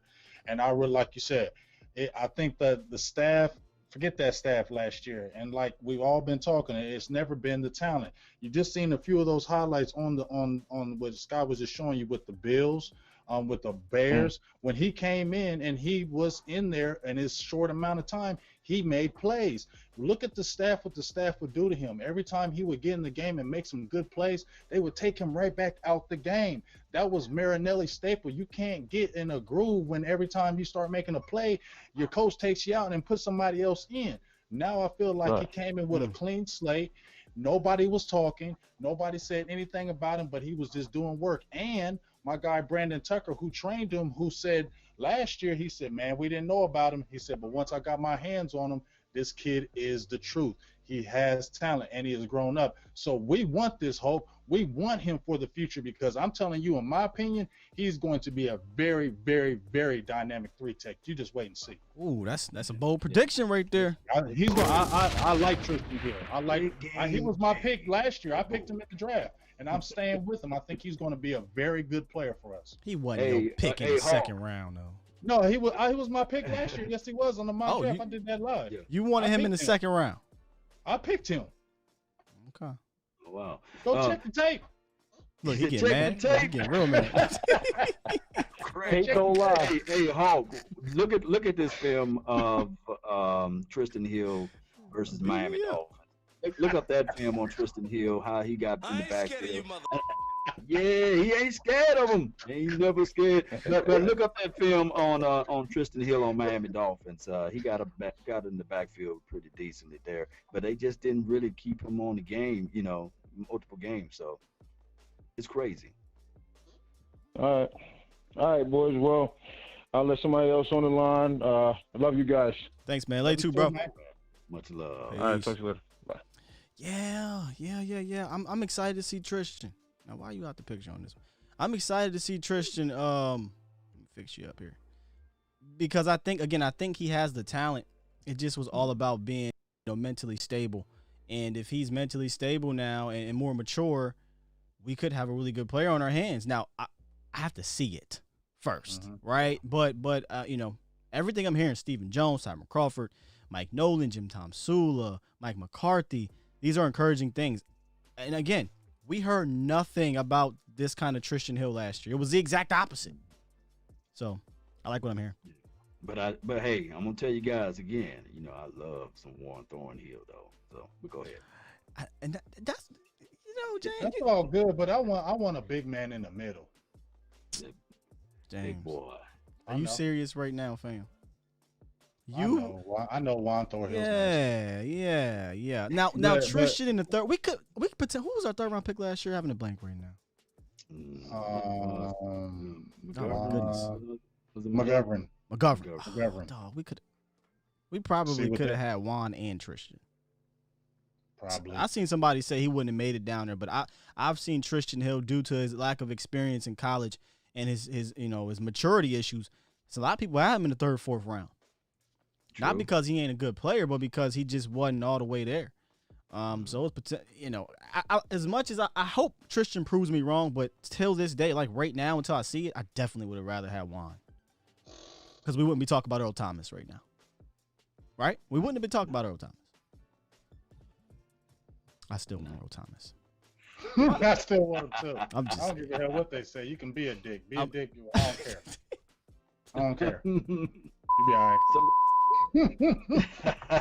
but people fail to realize some of the better players in the league. That's what I'm saying. As an edge, what did Brendan Tucker say? He said the people on the line are crazy. That's what I'm saying. Hey, DCU, let me ask you a question, y'all. Like this is a serious question. Is our locker room all of a sudden soft as hell? Well, when you talk about them, they probably get mad at you. You know, shout out to my dog Jay Ludo. You know, he'll come at you online. Well, what I mean by I don't mean from fans and things like that. I just mean internally with each other. Like they can't handle one potential wild card. Right. Well, Xavier Woods was getting in his feelings, and I love Xavier Woods, but that was last year when he was getting into his feelings when we would start talking about safety play. Then he was sitting there saying, hey, you know, I feel that it's slighted disrespect. You know, I'm going to show everybody what I can bring to the table. He can't keep talking. He ain't talking about that no more. Ain't about listening to Xavier Woods no more, Long. You know that. Listen, X. Ain't nobody listening to X no more, dog. Listen, X. Nobody You said all that listening to him. last year, and you dropped nobody 5, listening 6, to 7, 8 picks. No. Nah, really, he dropped 4. But you dropped so many interceptions last year, X. Ain't nobody listening. Ain't nobody listening to X. Period. Now catch those. Now we talking. Now we talking. You know, because if he would have caught that one against the Eagles, granted, I'm glad he dropped it because we probably wouldn't have Mike McCarthy. So I'm gonna just leave it at that. Good drop. Good drop. I'm gonna just leave it. Good, exactly. Good drop. Hindsight. Yeah. Before we gonna come back around to that ET because I'm just like, really? I don't. Here's the thing that concerned me though. You know, just being real about everything. What concerns me, if anybody would say, hey, I don't want the best of the best out there on the field. I like my guys. No, I want to bring in the best of the best. I want to shape and mold that person to really challenge me. You know, I want to prove on the field that I'm better than you. I don't want to sit there and say, okay, I can't handle you. Even to this day, anybody want to see me, I want to lace them up and we can see who I'm on the field. You know what I'm saying? That's how I am. That's how I'm built. You know, I don't know about these people this all of a sudden, oh, we don't want this. We don't want that. I don't know about those type of mindsets. Yeah, I thought you were shooting a sub to those people over there on that website when you said they want to see me. They could. Well, you know, Law, I ain't never seen Law like that. Right. Law, we got to get on the phone. Like, what's going on, dog? What's going on? We immediately get on the phone. What's going on, dog? You all right? Hey, 205. I think I might know who this is. 205. What it is? What it do? You're live. What's up, y'all? I knew it. I seen that Alabama. I seen that Alabama. What's happening, man? What's up, Unc? What's up, my three kings? Chilling, man. Look here, man. Let me tell y'all something. Up, I'm Billy? so excited for the game. I'm excited, man. I'm excited for my Cowboy brothers and sisters. And I want to give y'all 2 questions, man, because I really need them answered. I'm kind of worried about the offensive line. I really am. I talked to Big Game James today, and Big Game James explained that thing to me. But during the game, do you think it's very important that we score first? That's the first question. And do you think that we need to rush, put a lot of pass rushing in that package on the defense? I know Big Game James gave me an answer. I just want to get the two kings there and see what they can give me on that answer. I'll go. I do think we need to get out on a hot start. Bobby talked about it. We got off 2 bad starts far too often last year. We were outscored in the first quarter, but we outscored everybody else in the third or fourth quarters or what have you. It is important for Dallas to get off to a fast start for their psyche. I mean, as fans, we want to see it too, but for them, for the leftover people from the JG era, if they get out the gate and it's 14-0 Rams, they're going to feel like, here we go again. And can you imagine, Cowboys Nation, if we go down 13-0, 14-0 week 1? Oh, yeah. My goodness. Whoa. It's going to be a wrap. It's going to be a wrap. So I absolutely think we need to start off fast for sure. And as for the pass rush, I just think they just need to do what they're going to do. I don't know if it's going to be disguising a bunch of blitzes, if it's going to be, the 5-2 type of lineup or what have you. But their offensive line is not good, and I just think they need to execute the game plan that they want to do, and we'll be fine. Yeah. Well, you know what? You know what, Scott Walker Field? Let me tell you something, man. You know, we got a few more days before the big game. And, and like I said, man, I'm dealing with life situations at the house and things, and I want to make sure everything right so it ain't no problem when the game come on. But my son came in the house yesterday, sister dropped him off, and he shaved all his eyebrows off his head. And I said, son, well, what are you doing, son? Daddy, it's the end thing. I said, when them birds get through nibbling on your forehead like a piece of bacon, you tell me what is the end thing then. And I said, I'm going to compare you, son. So you go back to your room, and when your eyebrows go back, you come back and talk to me. But I'm going to tell you, you're just like the stunt lady. The stunt lady would not realize what she was doing. She only had a job for 4 years. She didn't get a big job. She was a stunt lady. But she decided somewhere in her comic book mind to go out in the middle of the ocean and get in the water with some man-eating sharks. I knew this wasn't going to work out too good. She got her leg bit off before she got to the bottom of the ocean. 6 months later, after rehab, she got a false leg. I understand. Hey, you got to do what you got to do. But what I want to know is, if you couldn't get away with 2 legs, how the hell you going to get away with 1 leg? Why are you going back out there 6 months later? Why are you going back out there 6 months later to go back out there again? What you trying to get them, a 2-for-1 special? Now, if you're wrong, get gone. If you're right, get out of sight. And if you don't know what to do, call the late night hype. What's up, y'all? Let's go, Cowboys. Love y'all, man. Love y'all, man. Love y'all 3 kids. Y'all my heart, bro. I love my Cowboy family, man. And that's all I got to say, y'all. Oh, man. Thank you, Unc, man. Yes, sir. Appreciate you. Yes, sir. Yes, sir. I don't even know where to begin with that one. His stories help me out. Legendary. Our legendary. Translation for the nation, Need man. the Hey, hell out. he was pretty much saying that, shoot, that was her job, right? But he was sitting there saying also that, hey, if you see that your job, your leg getting cut off or bitten off, why continue to do that job, basically? You need to switch it up and do something different. What you gonna do, get a Sharks 2-for-1 special? Huh? Her job was to be a stunt person. Hey, I might have to run that. I'm honest. I'm gonna be real with you. I might have to run that back after the show and piece that together, because I don't know what the hell that had to do with anything. But he somehow he was freestyling that mug. He somehow wrapped it around and said the late night hype. He tied it into the late night hype. He did it. He tied it flawlessly. Unc's the GOAT, fam. Like, he had to be a rapper back in the day. I'm dead serious. How old is Unc? He might have been a rapper in the 70s, dog. You think I'm lying? I'm gonna ask him next time. Did you do a little freestyling back in the 70s, fam? When they was rapping like, like, he had to be a rapper back then, fam. Had to be. Yeah, he was doing the hip hop, hip to the hip, like hop, the don't stop the rock to the bang bang. Flow, man. He had all of the situations going, you know. Oh, I don't know about that one, but hey, I'm gonna run it back. I'm gonna try to figure it out, because he always got something, man. He always got something. You ever seen Oceans? I think it was 11 or 12. I seen them all. I love those movies. Seen them all. Remember they had to go and speak to the guy who spoke only in codes.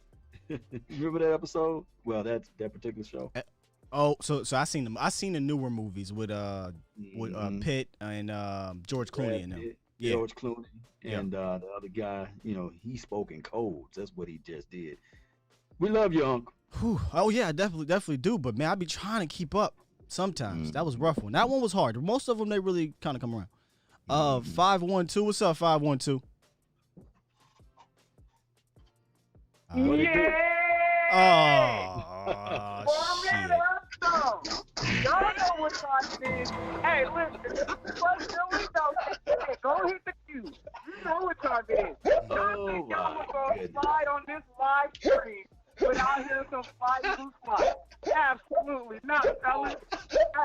Hey, first off, shout out to you boys for kicking. Y'all got this drop off coming week 1, and I got a question for y'all fellas. Okay. So, listen. I just want to know, I know y'all think in y'all world of, delusion, cowboyness, y'all might have a chance to win this game week 1. I might have a chance. Let him go. Or is this going to be a high-scoring game? and I'll take my. I'll pause on that here. You know, what's your success to winning this game? Philly Notion, I couldn't hear you. Hear the question. Go say that again. Lotion. So my question is this going to be a low-scoring game or is this going to be a high-scoring game? For you fellas to try to win, or you know, what your thoughts is on how y'all going to get a victory? I don't foresee this being a shootout. I don't, because I keep coming back to battles being won in the trenches, and I just don't think that the Rams' offensive line is good enough. And while I do respect Sean McVay's scheme and his coaching ability, it's only so much you can do. That line is really bad, aside from Whitworth. And what he has going for him is it's week one. He has the element of surprise. We don't know what's coming. But I think after maybe the second quarter, everybody's knowing each other, and I think Dallas will kind of put their foots on the gas, and they can kind of get away with this thing. But I just can't see it being a huge shootout. If it's a shootout, that would be unfortunate. I wouldn't say it would be a surprise. It's week one. Nothing will surprise me. But I just don't see it being a shootout. What about you, Law? No, it's gonna be a shootout. No. We go. It may start off slow for the first quarter, but then after that, we press that foot on the gas, and it's over with. It's over with. What about you, James? I told you. I really feel like we just get after golf. I think that's going to be the key. And like as you said, Sky, Todd Gurley is gone. They're doing a running back by committee. They got a second-year running back in Henderson. They don't have any Cam Akers, the rookie. Cam Akers, the rookie. So they don't have anybody really reliable. So running backs have to do protection, right? So that's something that we can put pressure on them because they got young guys in the backfield now. Jared Goff, you get him off his marker, he's good to turn that ball over. So I feel like I said, second quarter, getting into that halftime, third quarter, I feel like we're really going to put that pedal to the metal, and I say we're going to at least get 4 sacks in that game. Okay. Philly, Notion, you still there? Philly. Of course, fellas. Of course I'm here. Okay, what was your second question? That sounds good. Listen, I'm not going to hold you fellas up because I understand. Listen, I ain't got nothing to do Sunday night but watch y'all on live television. So I just want y'all to bring this same energy, fellas, because y'all know y'all catching the drop-off. Rams 24, Cowboys 17, Fly Eagles 5. Y'all know what it is. How dare you? Hey, holla at me, y'all. Hey, Philly. Sunday night. Yes, sir. What time your team play? I got a prediction for you. The Washington football team with Haskins is going to beat y'all 28 to 14 to 3. 28-3. Put it on the book. 28-3. Y'all fellas have a good one. Y'all don't believe that. Hold on. Philly, sing this with me. Cry, Eagles, cry to the land of no victory. That's going platinum, triple time for your mind. The Cry, Eagles, cry. He dipped out. He said, I ain't listening to that. There's people in the chat like, who is this? Okay, so he is an Eagle fan. Yeah. Okay, he has a YouTube channel as well if you want to go check it out, Philly Notion. He covers the Eagles. He actually covers them pretty intensely. Yeah. You know, his channel's growing. Shout out to you, Philly, man. You really are covering that squad. Real quick. I hate y'all. I don't hate anything in this world but the Philadelphia Eagles. So, you know, I'm not going to give too much, props to that team. But, yeah, he covers them very well. But that is a Philadelphia Eagle fan on the phone, guys. He is our resident hater. Him and Least Side Harold, who is a Texans fan. So, yeah, if you see those guys in here. I don't hate on them because y'all donating to the cause. Yeah, so we don't hate. They are faithful. Don't ban them. I tell you what, man. Don't ever ban him nor do not ban them guys. No, do not ban either one of them because they contribute to the cause. It's not even just that. Like they now. I'll say this: Eastside is more of a troll than Philly. Philly trolls, but when Philly calls in, I respect him because he will ask some questions. Yeah. Eastside too. Eastside will troll you in the chat, but when he calls, he got that Houston slang. Remember we talked, Sky, Eastside know if you're weak, he coming after you. Yeah. If you bang with him, he'll back off. But I tell you what, though, the chat wouldn't have none of that Philly stuff. They get eating him up. They don't care. I don't care how cool he is. That's Philly. They in here eating him up, man. Yeah. Oh, I love the chat, yo. I love when y'all join it. I love it. Yeah. Let's get some more up in this thing. Okay. All right. Maybe might have to turn your house down. 903. Jessica. What's up? What's up? What's up, everybody? What's up, How Jess? y'all doing tonight, guys? Fine. What's We up? doing fine. I had to turn Well, down my house. thing is, I'm sorry. My thing is, what have y'all seen? What give y'all the notion to want to doubt this team? Everybody is going to be trying to get that win. So all I want to see is the dub. So all this doubt, y'all got to stop. That's a drought, man. You're making my throat dry. Stop it. BTVO, positive vibes only, my people. We got to stay positive in this thing. Stop the doubting. You ain't seen nothing. Do y'all know this is not Carrot team? This is Mr. McCarty. This man done won Super Bowl. Him and the coaching crew have been so far into the Super Bowl. So stop this doubting. These people know what we got. Secrecy. Y'all know how they say, move in silence. Don't let your right hand know what your left hand doing. I love the secrecy. I've been talking about keep things secret all these years. Y'all know I say this all the time. But I'm glad Coach kept us all in the dark. I just want this dub. I just want this win. I'm so ready for Sunday. I just can't begin. Y'all guys have a good night. Okay. You are listening in to Hold the on. round. Shout out to you, Jess. Did Oak just pass the flow? Yeah, she threw it all over your face. Oak just passed the flow. Thank you, Jess. Yes. Okay. This is crazy. Who else we got rappers up in this thing, man? Yeah, we got all the rappers. indeed. Go ahead, Law. Yeah, you know Law. Go Now, ahead, they Law. got me tonight. Drop You know, it. I was going to say, You know- roses are red, violets are blue. Oh, I ain't hearing none of that. Roses are deep. I ain't hearing none of that. I'm with some real flow. Big game, James, everything remained the same. Skywalker still with the new field. Vach Lombardi came to party. Foots with the hood. Like, Law, we know you can flow. We know you can Off the flow. top of your head, dog. And Yeah. Sky's a battle rapper. Bars, though. That's what they talking Me- about over there, Aaron Me, Lewis. I'm just a hype man. I'm just gonna hit you in the head with a bottle. Oh, let me turn y'all back up. I'm sorry. I had to Oh, turn they y'all. couldn't even. Oh, they couldn't even hear us. No, they can hear you, but you know, love Jess's passion. She's one of the most Oh. passionate fans I've ever. I didn't meet her, but heard in my life. but you gotta turn it down. I'm not gonna ask her to turn it down because that ain't happening. I'm gonna turn it down, so I had to turn it down a little bit. Oh, you gonna? Um, Yeah, you said turn S down. Okay, Yes. I see. Yes, Yeah, that's all. yeah. I kind of want to come back a little bit to the Rams game because somebody was pointing out something about them losing Littleton, who is one of the most underrated linebackers in the game, man. I can't remember where he went, but Littleton had a ton of tackles last year. I think he's been very productive for them for the last few years, which comes all the way back to run the ball.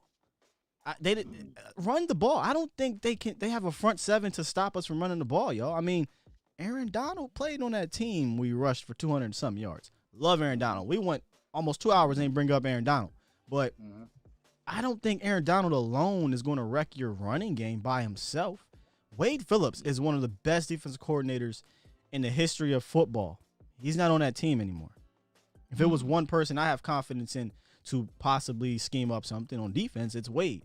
So I think they just got some deficiencies this year against a high-powered offense like the Cowboys that I would be shocked. I would be shocked if they hold us to 17 points like Philly Notion says. Right.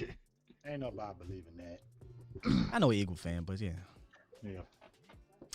Let's get some more up in here, man. Okay, 817, what's up? Hey, it's the Bahama Boys. How y'all doing? We good, man. We loving it. I have a question for the season projections. I guess season predictions, you'd say. Can you guys give me a realistic number for each of the D lineman sack totals? You want Whoa. all of them? All of them, huh? You can do the starting four and add like Randy Gregory and add Alton Smith. All right, we'll do that. We'll do that off air, brother. All right, or not off air, but off the line. I got you. Appreciate it. All right, man. Appreciate the call. So he wants to know or predict a sack total for everybody. Okay. Let's see. Let's start with D-Law. Who y'all got? I got double digits, man. I can't give you the number total, but I got 11 with D-Law. 11. I like that number. Yeah. I'll go 9.5. D-Law. Go 9.5. What about Don Terry Poe, who not really a sack master, but don't sleep on him. Two sacks. Yeah. I'm gonna give him 3.5. I'm gonna go with what he had last year, but I'm really teetering on upping it. But I'm gonna go with 4. I think we sleep on Don Terry Poe's sack ability. He had seasons where he had 5 and 6 sacks, and last year he had 4, y'all, in 9.5 games.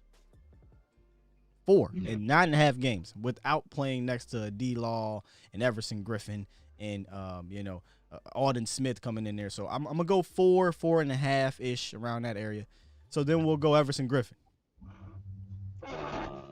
7.5. I'm going 8.5. I'm going to go with Everson Griffin as our sack leader this year. 13. Ooh. Double digits. Oh, wow. 13? That's not a shocker. He's done that multiple times. He's had 12 and 13 sacks in his career. He's 32, though, now. He's 32, but he sure ain't looked like it last year. Pro Bowler last year with 9 sacks. Yeah. So I got Everson Griffin with the double digits. And I'm not saying this is a guarantee, right? Like D-Law could absolutely lead the team in sacks. So then we'll do a wild card. We'll do Alton Smith instead of Randy. I'm going 9 sacks with Alton Smith. Your boy Tucker said he gonna get double digits. Yeah. What he says, alter ego Floyd. Floyd. That's His alter ego Floyd. Floyd's getting 9. Floyd getting double digits. Who you got? How many you got for Alton Smith? I got double digits, man. I'm gonna go 10.7. I mean 10.5. He said 10.7. 10 and a half. He's gonna be splitting it with the first time ever. That's a king sack master, ain't it? Hey, I'm going to go 7 with Alton Smith, but not because I don't think Alton Smith has a potential or ability to get you double, but because I think that Alton Smith is going to be a force in the run game, and no one seems to talk about it. So I think I think he could have a D-Law type of impact from 2019, where D-Law only got 5 sacks, but no one talks about him being an elite run defender. All right, what y'all got in here? Let me look at the chat. Let's hop into what you reading? No, I'm saying 3. Anytime. No, I'm seeing some people. D-Law with 12 from the Guru. I'm not sure. James Lee Wright said 10, but I'm not sure with who. Griffin, 9 sacks from the Guru. Wahoo says 17, but I don't know who that 17 is for. Kaysen. Oh, we didn't even bring up Tristan. Kaysen said 11.5 for D-Law, 8 for Griff, 3 for Gregory, 2 for Crawford, 2 for Poe, Woods 1.5. He didn't bring up Alden, but that's fair. I think that I definitely think we're going to jump the sack totals we've had in the last 5 years. I don't think Dallas has hit over 40 sacks under the. We're getting over 45 this year. Remember, I told y'all. I don't think we had 45. I don't think we've had over 40, yo.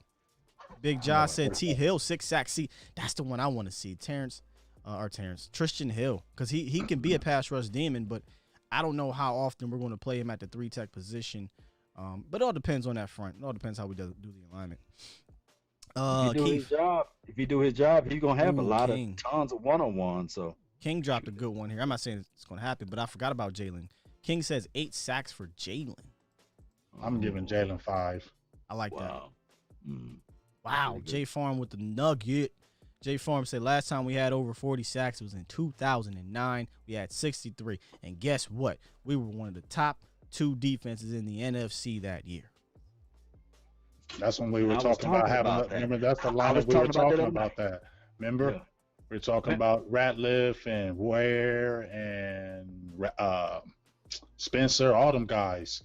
Burnett, remember we were talking about what's the last time we've seen a front. Hey, Scott, I know we don't want to turn this show this way, but I got to do it, man, That's since fine. He brought it up in 2009.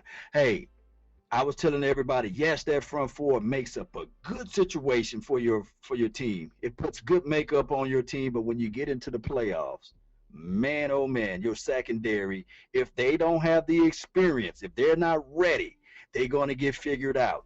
And I think that was the year we had Gerald Sensabaugh, didn't we? 09. Yes, 09? but Y'all help me out, because we didn't. I think that's the year we was like, hey, come on, man, these safeties, what they doing? okay, but to be fair, the defense Talk to me. played phenomenally against the Eagles. They whooped on them. The only really big plays that the Eagles had was Michael Vick coming in throwing that ridiculous bomb. I think it was to Deshaun or Jeremy Macklin. Maybe Jeremy Macklin. Because we destroyed them. Yeah. Now the next Talking week, about the crazy playoff game we played the Eagles twice. It wasn't the third. We played them 3 times and we whooped on them. or something like that. Yeah, we whooped on them. However, the next week we went to Minnesota, and we knew that was bad. And once that horn came on,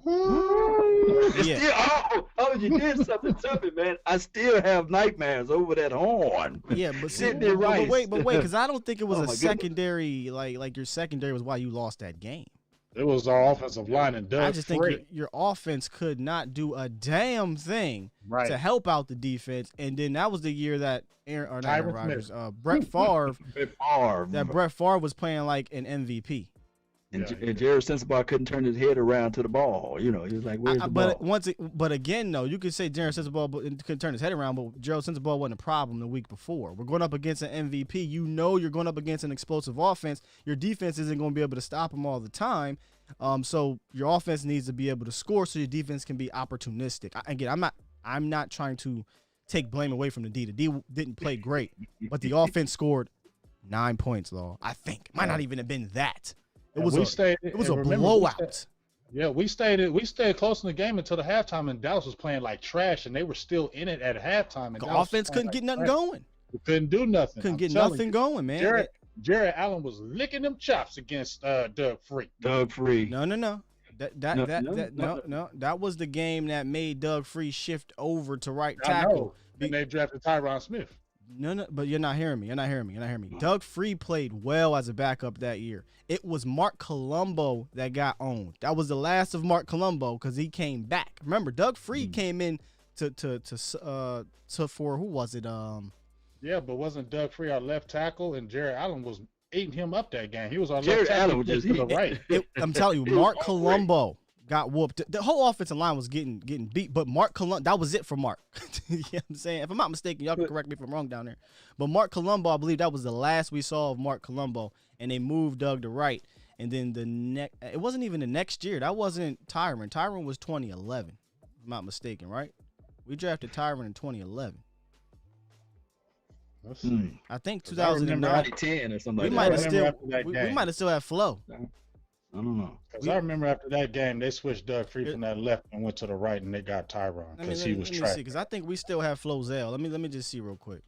Man, we just got all butt whooped, man. That's all I can say. We absolutely did. It's somebody. Yeah, we still have Flo. Flo was a starting left tackle, and the right tackle actually I think was Mark Colombo that game.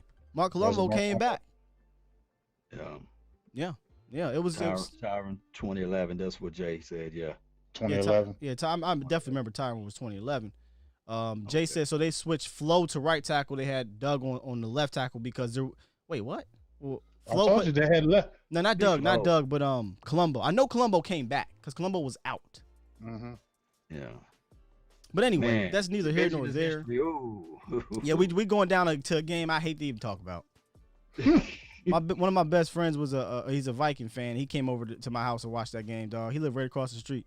I told him to go home. Loving that. So I said, shut up, man. I said, go home, dog. That's when Sidney Rice was tearing up too. He looked like an All-Pro that year. Yeah. Let's get a 704. What's up, 704? You ain't no regular DB. You Josh. No. Shout out my peoples in the chat box, man. Rublock, Auntie, Uncle Charles, the Lunatic, and the OG Botch Lombardi. What's going on with my fellas tonight, man? Hey, man, we chilling, brother. Getting ready for this season, big dog. Ready for it. All right, so let me get your score predictions for the game. I'm saving mine to Saturday, man. I'm gonna give it out Saturday. for home. I don't do. I'm telling. Me and Law already knows. Me and James, the score. We done. Yeah, I can care less about score predictions. Just win. But if we want to have fun with it, I'll go 27-17 Dallas. He was in my head. I was gonna say 28-17.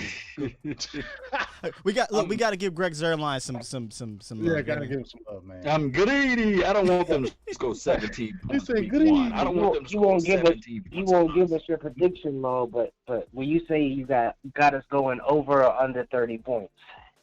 Oh, I got us right over 30. We got to get at least over 30, man. I just think that first game we just got to show the world. But I would just take a victory. That's all I want is a dub. But Well, you know don't that play me in the corner though. You know, Cowboys Nation ain't gonna be just satified. If we win 17-13, Cowboys They Nation be gonna like, be. it's the same I'm old good. thing. Oh, It's the they- same A old thing. good man, Scott. You said a mouthful because a good prime example of that. Last year we lost to the Saints, right? What the score was 12-13, and then the year before that we won against the Saints, and they was sitting there 13-10. saying, yeah. They were sitting there like, they're talking all that noise. I said, well, we only lost by 2 points, But it's a story of a different day. Go ahead. Yeah. But I ain't gonna hold y'all, man. I just wanna hop on here and show y'all my love, and then before I Appreciate you peace always. out, man, I need this chat room to get Philly emotional, a bunch of boos, man. Let's get that fool up out of here, man. Ooh. They ain't even gonna sniff second place in the East. You understand me? They be lucky to make it to second place in the East this year. I They agree. praying- But they anyways, praying for man, I'm Carson out. Wentz week one. All right, week brother, one, we appreciate gotta you. go get that from. Yeah, and they got line issues, man. Let me lock this joint.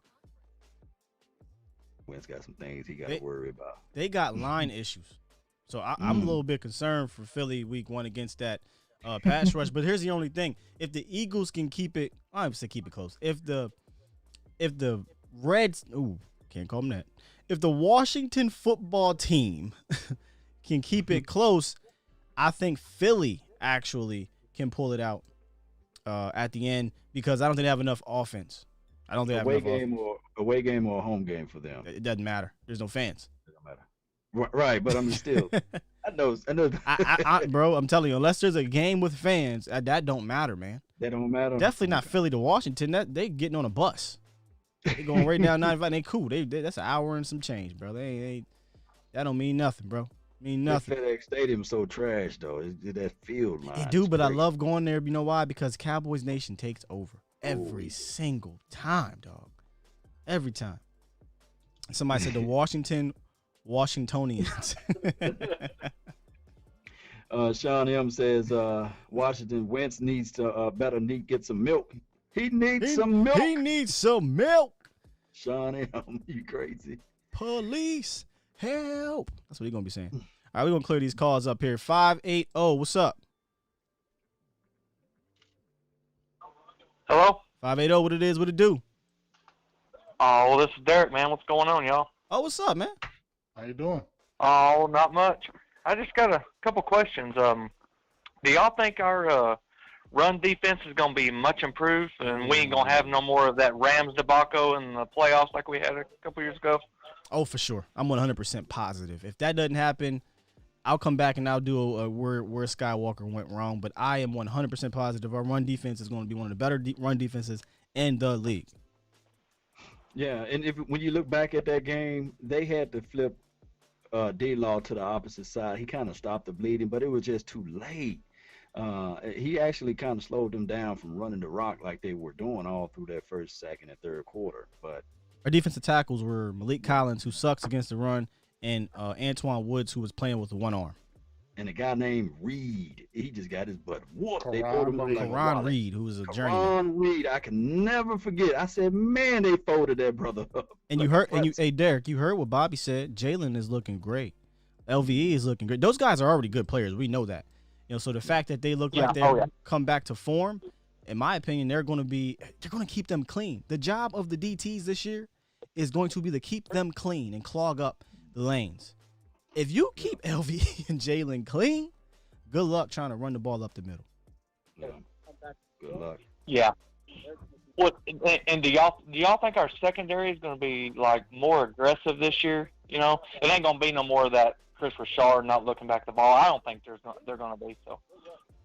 Go ahead, James. When you got a good pass rush, your DBs can sit on some routes and they can pick the ball off. So I think if this good pass rush can be like it is, yeah, I think that Diggs could have, y'all mark it down. Today is the 8th of September.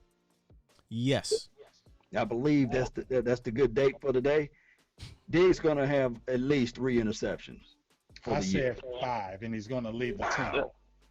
Well, let's just say that our pass rush is not getting home as much.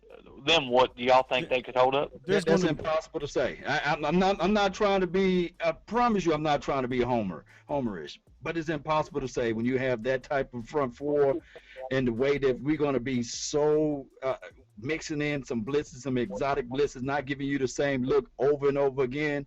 We're not finna shove vanilla down all of our fan base's throats. It's not going to be vanilla. The teams that's going to try to scout against that, they would not get the same look twice. So I think that this team just is going to be a little bit more aggressive and better out there front four. I'll be balanced. I'll be balanced here.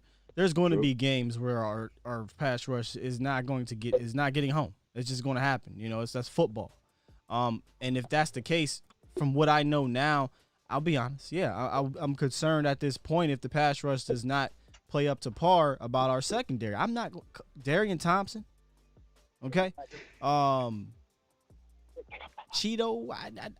I need to see more Cheeto. I do like Diggs, still a rookie. At the end of the day, he's going to get beat. We know that. AB, I like AB in the slot, but I don't like AB if he got to cover for 6 seconds. And Worley, I like Worley, but again, he's not Deion Sanders. He's not somebody that's going to Deion, I feel like, can cover anybody for how long. It don't matter. So I need my pass rush to get home, and if they don't, what I know right now, yes, I am worried. But that can change after 3 or 4 weeks. We could see maybe the secondary does perform above expectations, and we could be confident in if the front doesn't get home, they play well. But right now, to answer your question, if the front's not getting home, I am concerned. But y'all don't think? I mean, we got too much firepower up front not to get home. I mean, a lot, right? Yeah, that was just me playing devil's advocate. But objectively speaking, by the way. Yeah. And do y'all think our special teams is going to be like much improved also? My guy Bones. Yeah, it's going to be definitely improved. The thing I like about what Fossil was talking about, what we were saying, that he's not giving up any secrets, he's not letting people know. And just like how you saw that Tony Pollard, Law mentioned on the kick return, I think he may have put that like that so you think it's like that, and the next thing you know, you see a CD Lamb. I think he always has something up his sleeve as far as, punt returns, as far as your kicker. So we talked about Chris Jones, how athletic he was, and he's coming back from injury. I say we're going to see some trick plays. I just feel like you're going to see a lot more variety in the special teams game because Dallas has been the bottom of the barrel, so we can't do nothing but go up, right? Hey, James, you mentioned a name that you know how I am. Somebody say something like, ooh, that light went up. You said Chris Jones. Mm-hmm. That may be the one player not a single damn soul was talking about coming out of camp. Seriously, because we had major concerns about our punter going into the offseason. I know we're talking punters here, but that's why we the late night hype, and that's why you a diehard Cowboys fan. We talk everything on this damn show. Okay? So we're talking Chris Jones. I appreciate it, guys. Thank y'all. Thanks, man. So we're talking Chris Jones because I think Chris Jones, when he was healthy, was one of the better punters in the game. And Chris Jones was one of the better trick play punters in the game. This is why I should have had some Chris Jones plays drawn up. He threw the ball, he ran the ball, he also laid some dudes out. And I really do believe that Bones said, hey, Chris Jones, what was the deal the last year and a half or so? Coach, I tried to play through my leg. I'm a punter. If I get hurt and get cut, that could be it for me. And he tried to play through it like a lot of players do, and it didn't work out for him. Fortunately, he does have good tape. Fortunately, he has one of the best special teams coaches of this era in Bones Fossil. And I think he looked at his athleticism because Chris Jones was a former athlete in the sense of he played multiple sports. And he said, I can work with this guy. I would give you guys homework, Dallas Cowboys universe. Go look up Johnny Heckert. Name me another punter that has a legitimate highlight mix besides the Hall of Fame dude. I think he had like no foot or some weird stuff. No disrespect to him, but I forget his damn name. The Raiders. Maybe he was just a kicker. He was everything actually. But Johnny Heckert, I believe it's Johnny Heckert, has highlights of trick plays, all with Bones Fossil.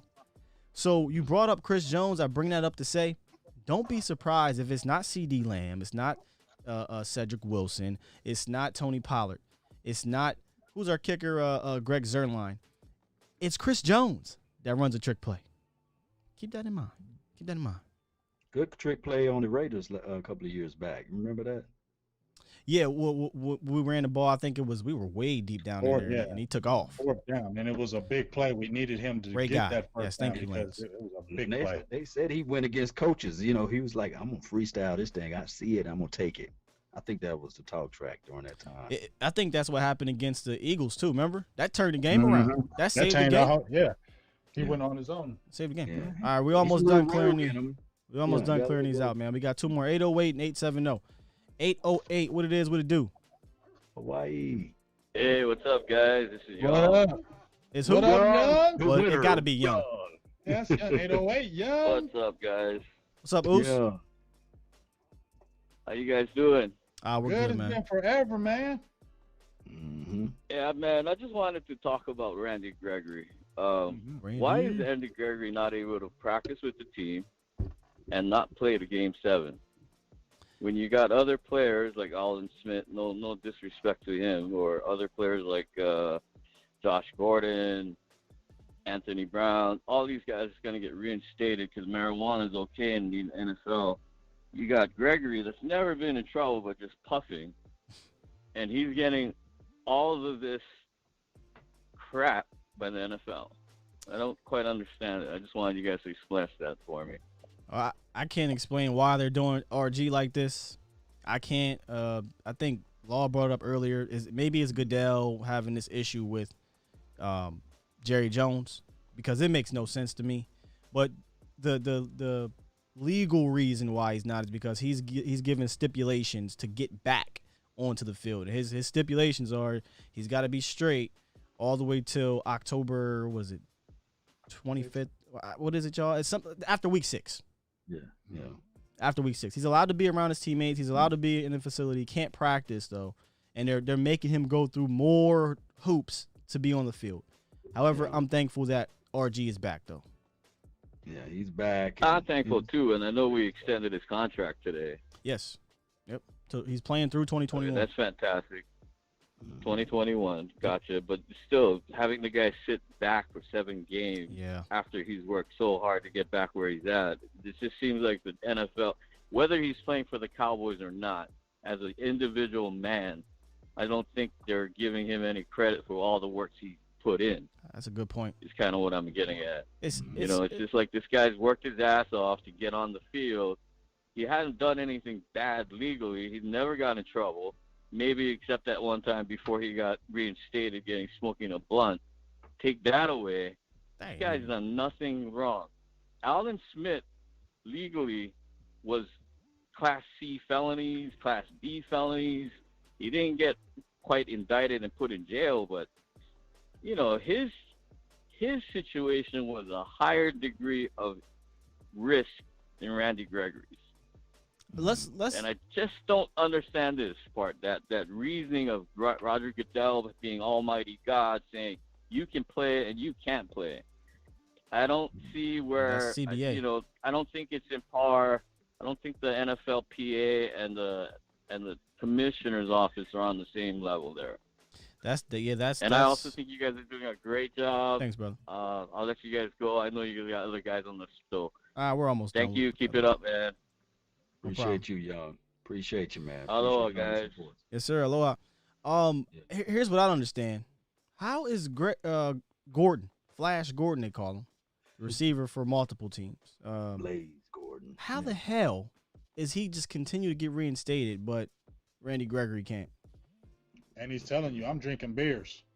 Right, multiple. He's telling you, like he's admitted that I drink beers. He tells you what he's done. And just like you said, it's just maddening how he gets right back on the field. But even when, think about this, what was it, 2016, 2017, when Randy Gregory missed a whole year, and then he got eligible the last game of the year and turned up in Philly. We got a sack, was looking all world. They said, gone for the play. Suspended. They said, you looking good. No Cowboys might have a chance. Suspended. Yeah, and then the guy that you cut to bring him on, you can't bring him back. No. That's how they did. Yeah, that's the one we didn't go to the playoffs. Fortunately, we didn't, because if we did, we wouldn't have had him. And that dude we cut probably was somewhere else. I think it was Benson Mayoa. It could have been somebody. I couldn't remember. But it's water on the bridge now. Dan and the B says, who do y'all think is going to have a standout year this year for the Cowboys? I think James is a Tristan Hill. I think he told us. Yeah, I'm telling you, he's going to ball out, y'all. Mark my words. That's my guy who's going. I'm telling you, you got to really watch his tape, man. People keep on trying to say he's a bust. I don't know what kind of tape he was watching to think he was a bust and he ain't no talent. Y'all crazy in your dome. It's the brain. And he not bust yet. I ain't gonna say he's gonna be a bust. Right. I think he's gonna make a great have a great season. And like I said, why are we trying to throw this man away? We want this man to grow. Why we want to throw around a second round pick so we can draft another one? No. You know how it is. I think EG. I think Everson Griffin is going to be phenomenal for this team, barring injury. Yeah, he's going to be nasty. That's my guy. Who's your guy, He's Lo? going to be nasty. Oh, wow. You know what that reminded me of what Vach was saying. Yes. When Law got he make noises. Yeah. He's like that guy with what's the that damn statue where he's bending over with his hand right there on his chin. That's you, Law. Just paint I don't know, man. I'm gonna have to get some Law drops. We're gonna have to see this thing after week 1 for me. I would lean and say, yeah, Diggs. He's one of my dogs. He's gonna have a great year, and of course, we can go with TD. But let me just say Floyd, man, the alter ego. Floyd. Go with Floyd. Yes, that's Floyd. A good one. That's a good one. Floyd. Yes, Floyd. Yes. That was so hilarious when Tucker kept calling him Floyd, and we're like, who the hell you talking about, fam? Who is Floyd? Are we still talking about Alton? Are you good, B? Let's get a last one in here, man. I mean, wait a minute, because I don't know. 206. Did we get you already? In the mix. Yeah, I think we got 206. 206. Yeah, we already got to it. I think he be floating around on there. Blazing. 870. You are the final caller. Congratulations. Yeah. Hey, what's up, fellas? What's going on, man? What's up, fellas? How you doing today? How's everything? Wait a minute. Is this our guy that played Lion King? Yeah, that's me. I knew that was you, man. I said, hold up, that's one voice like that. What's your name again, sir? Cecil. Cecil, that's right, because you had that name. Yeah, Cecil with the voice. Man, excellent voice. Law, you got some competition. Simba, you deliberately disobeyed me. Go to the Waldorf Astoria and bathe them thoroughly. Oh my God! You know what? You better go do it works. He think I'm playing. I really. Hey. You sound Cecil. You are James Earl. James Earl. Hey, well, you know what, fellas? I was listening to you sing that song about the Eagles. I say, cry, Eagles, cry. That boy's down there deep. I'm trying to tell you need to do some voiceovers and get money. He bringing that mic. He's talking straight through the phone. Y'all got to understand, he's talking straight through the phone. I got a mic here. Hold on real quick. I'm going to be quiet. James, you be quiet. We're going to let Law and Cecil talk. Go ahead. And remember, you're listening. Go ahead, Cecil. What's up, man? But the best. Nah, he got you, dog. You a beast, Paul. You a beast. I ain't taking nothing away from you. That's a deep horn right there. He laughed like he ready to run through some stuff, man. Talk to us, Cecil. What's on your mental? Yeah, well, I don't know. Mine is just simple. I was thinking about, without the games and everything in the preseason games, I'm kind of concerned about how the fundamentals are going to be, especially tackling, because we can have all the talent. This could happen to any team, is what I'm saying. But tackling is something that's very, underrated. And we're not just seeing each other all the time. You go against another team, they're going to show you something different. So I just wonder, how do you guys think the tackling is going to be for our team, and then having Cam Irving over at tackle, will he get the cadence down? Because normally, offensive linemen hang out together, and he'll be a new guy. And, I just wonder how this all going to work. What do you guys think? I love the question. I do think there's going to be some sloppy play across the league. Yeah. Across the league. Yeah. In regards to tackling, including the Cowboys. I mean, we're not exempt from anything. There's no preseason, right? There's no real hitting. You can't really hit. Now, we saw LVE lay out Tony Pollard, right? But let's be real. They need at least 1 or 2 preseason games to get that real physical feel of football. So it may take a week or two for teams to kind of get acclimated to the physicality of the game again. And I know that sounds funny because you have veterans, but a lot of these players have not hit a single soul since December of 2019. Yeah. So, yeah, that's true. And I was just concerned about that. Of course, every team is going to go through it, and I don't know. We've got loads of talent, and I just, I sure would hate it. We would, it could very well could be a close game. Being them opening that stadium up, and I'm just hoping we all, as one when we play and everything. But I just wishful thinking. But I just that's all I really got to say there, fellas. But you're doing a super job. Thank you, sir. I listen to you guys all the time, and I just think you're just super, and we're just so glad to be able to call in and be able to talk with you guys and everything. It's a pleasure, believe me. Thank you for calling in, Cecil. Appreciate it. Appreciate you, Cecil, man. All right, you guys take care and have a nice evening. Okay? You too, sir. You have a great evening as well. All right. Bye-bye now. That's a good caller, man. That's a good man. Yeah. My son works.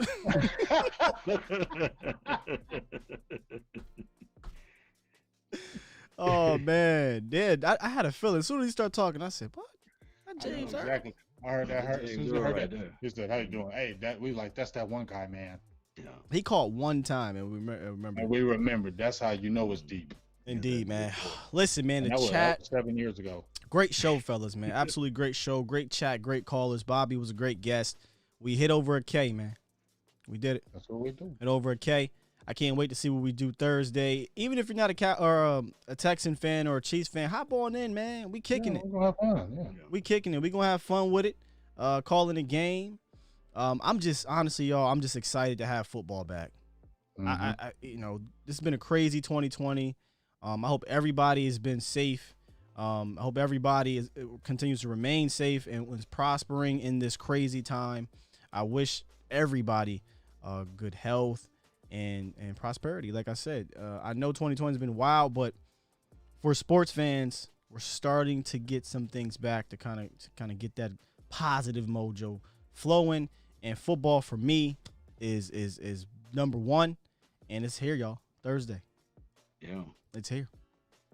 Can't wait to see it, man. Great time, man. You guys, we having a great time now, but we're gonna have a better time this Thursday and an even better time on Sunday.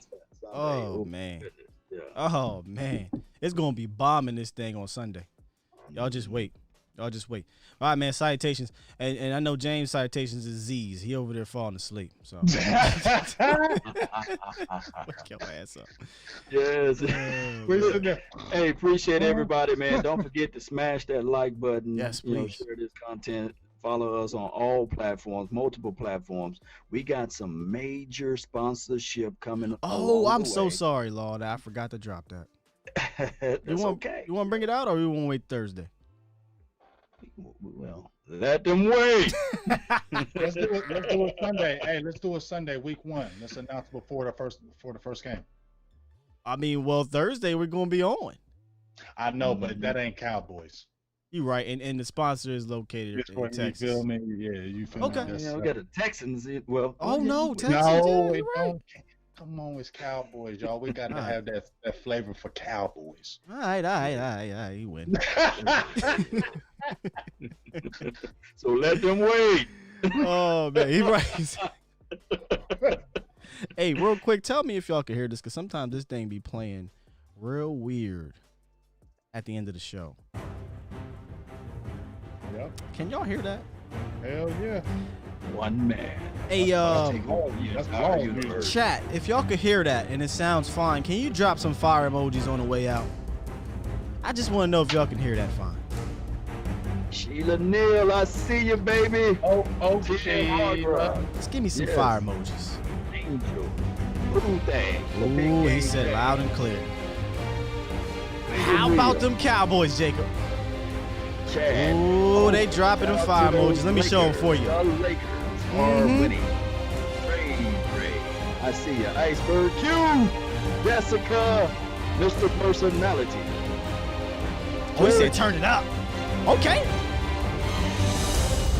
Jay If Paul, you really guys not appreciate like this, please like this, go and share this, because we're talking about pure commentator gold right here, y'all. You know what I'm saying? You're not going to get it nowhere else except one place, the late night hype.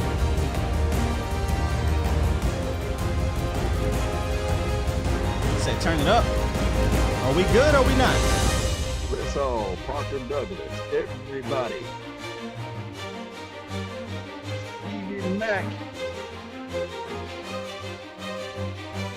Ooh, that thing good. We gonna ride out to it. We gonna ride out to it. Keep dropping them fire emojis. We not riding out to them fire emojis. This whole thing is lit the hell up. Light this chat up. Cowboys football is back. Week 1, Rams, Dallas, Dak, Zeke, CD, Fatidi, Jarwin, Pollard, Michael Gallup, Mike McCarthy. Are you ready? Woo! Late night hype. We out.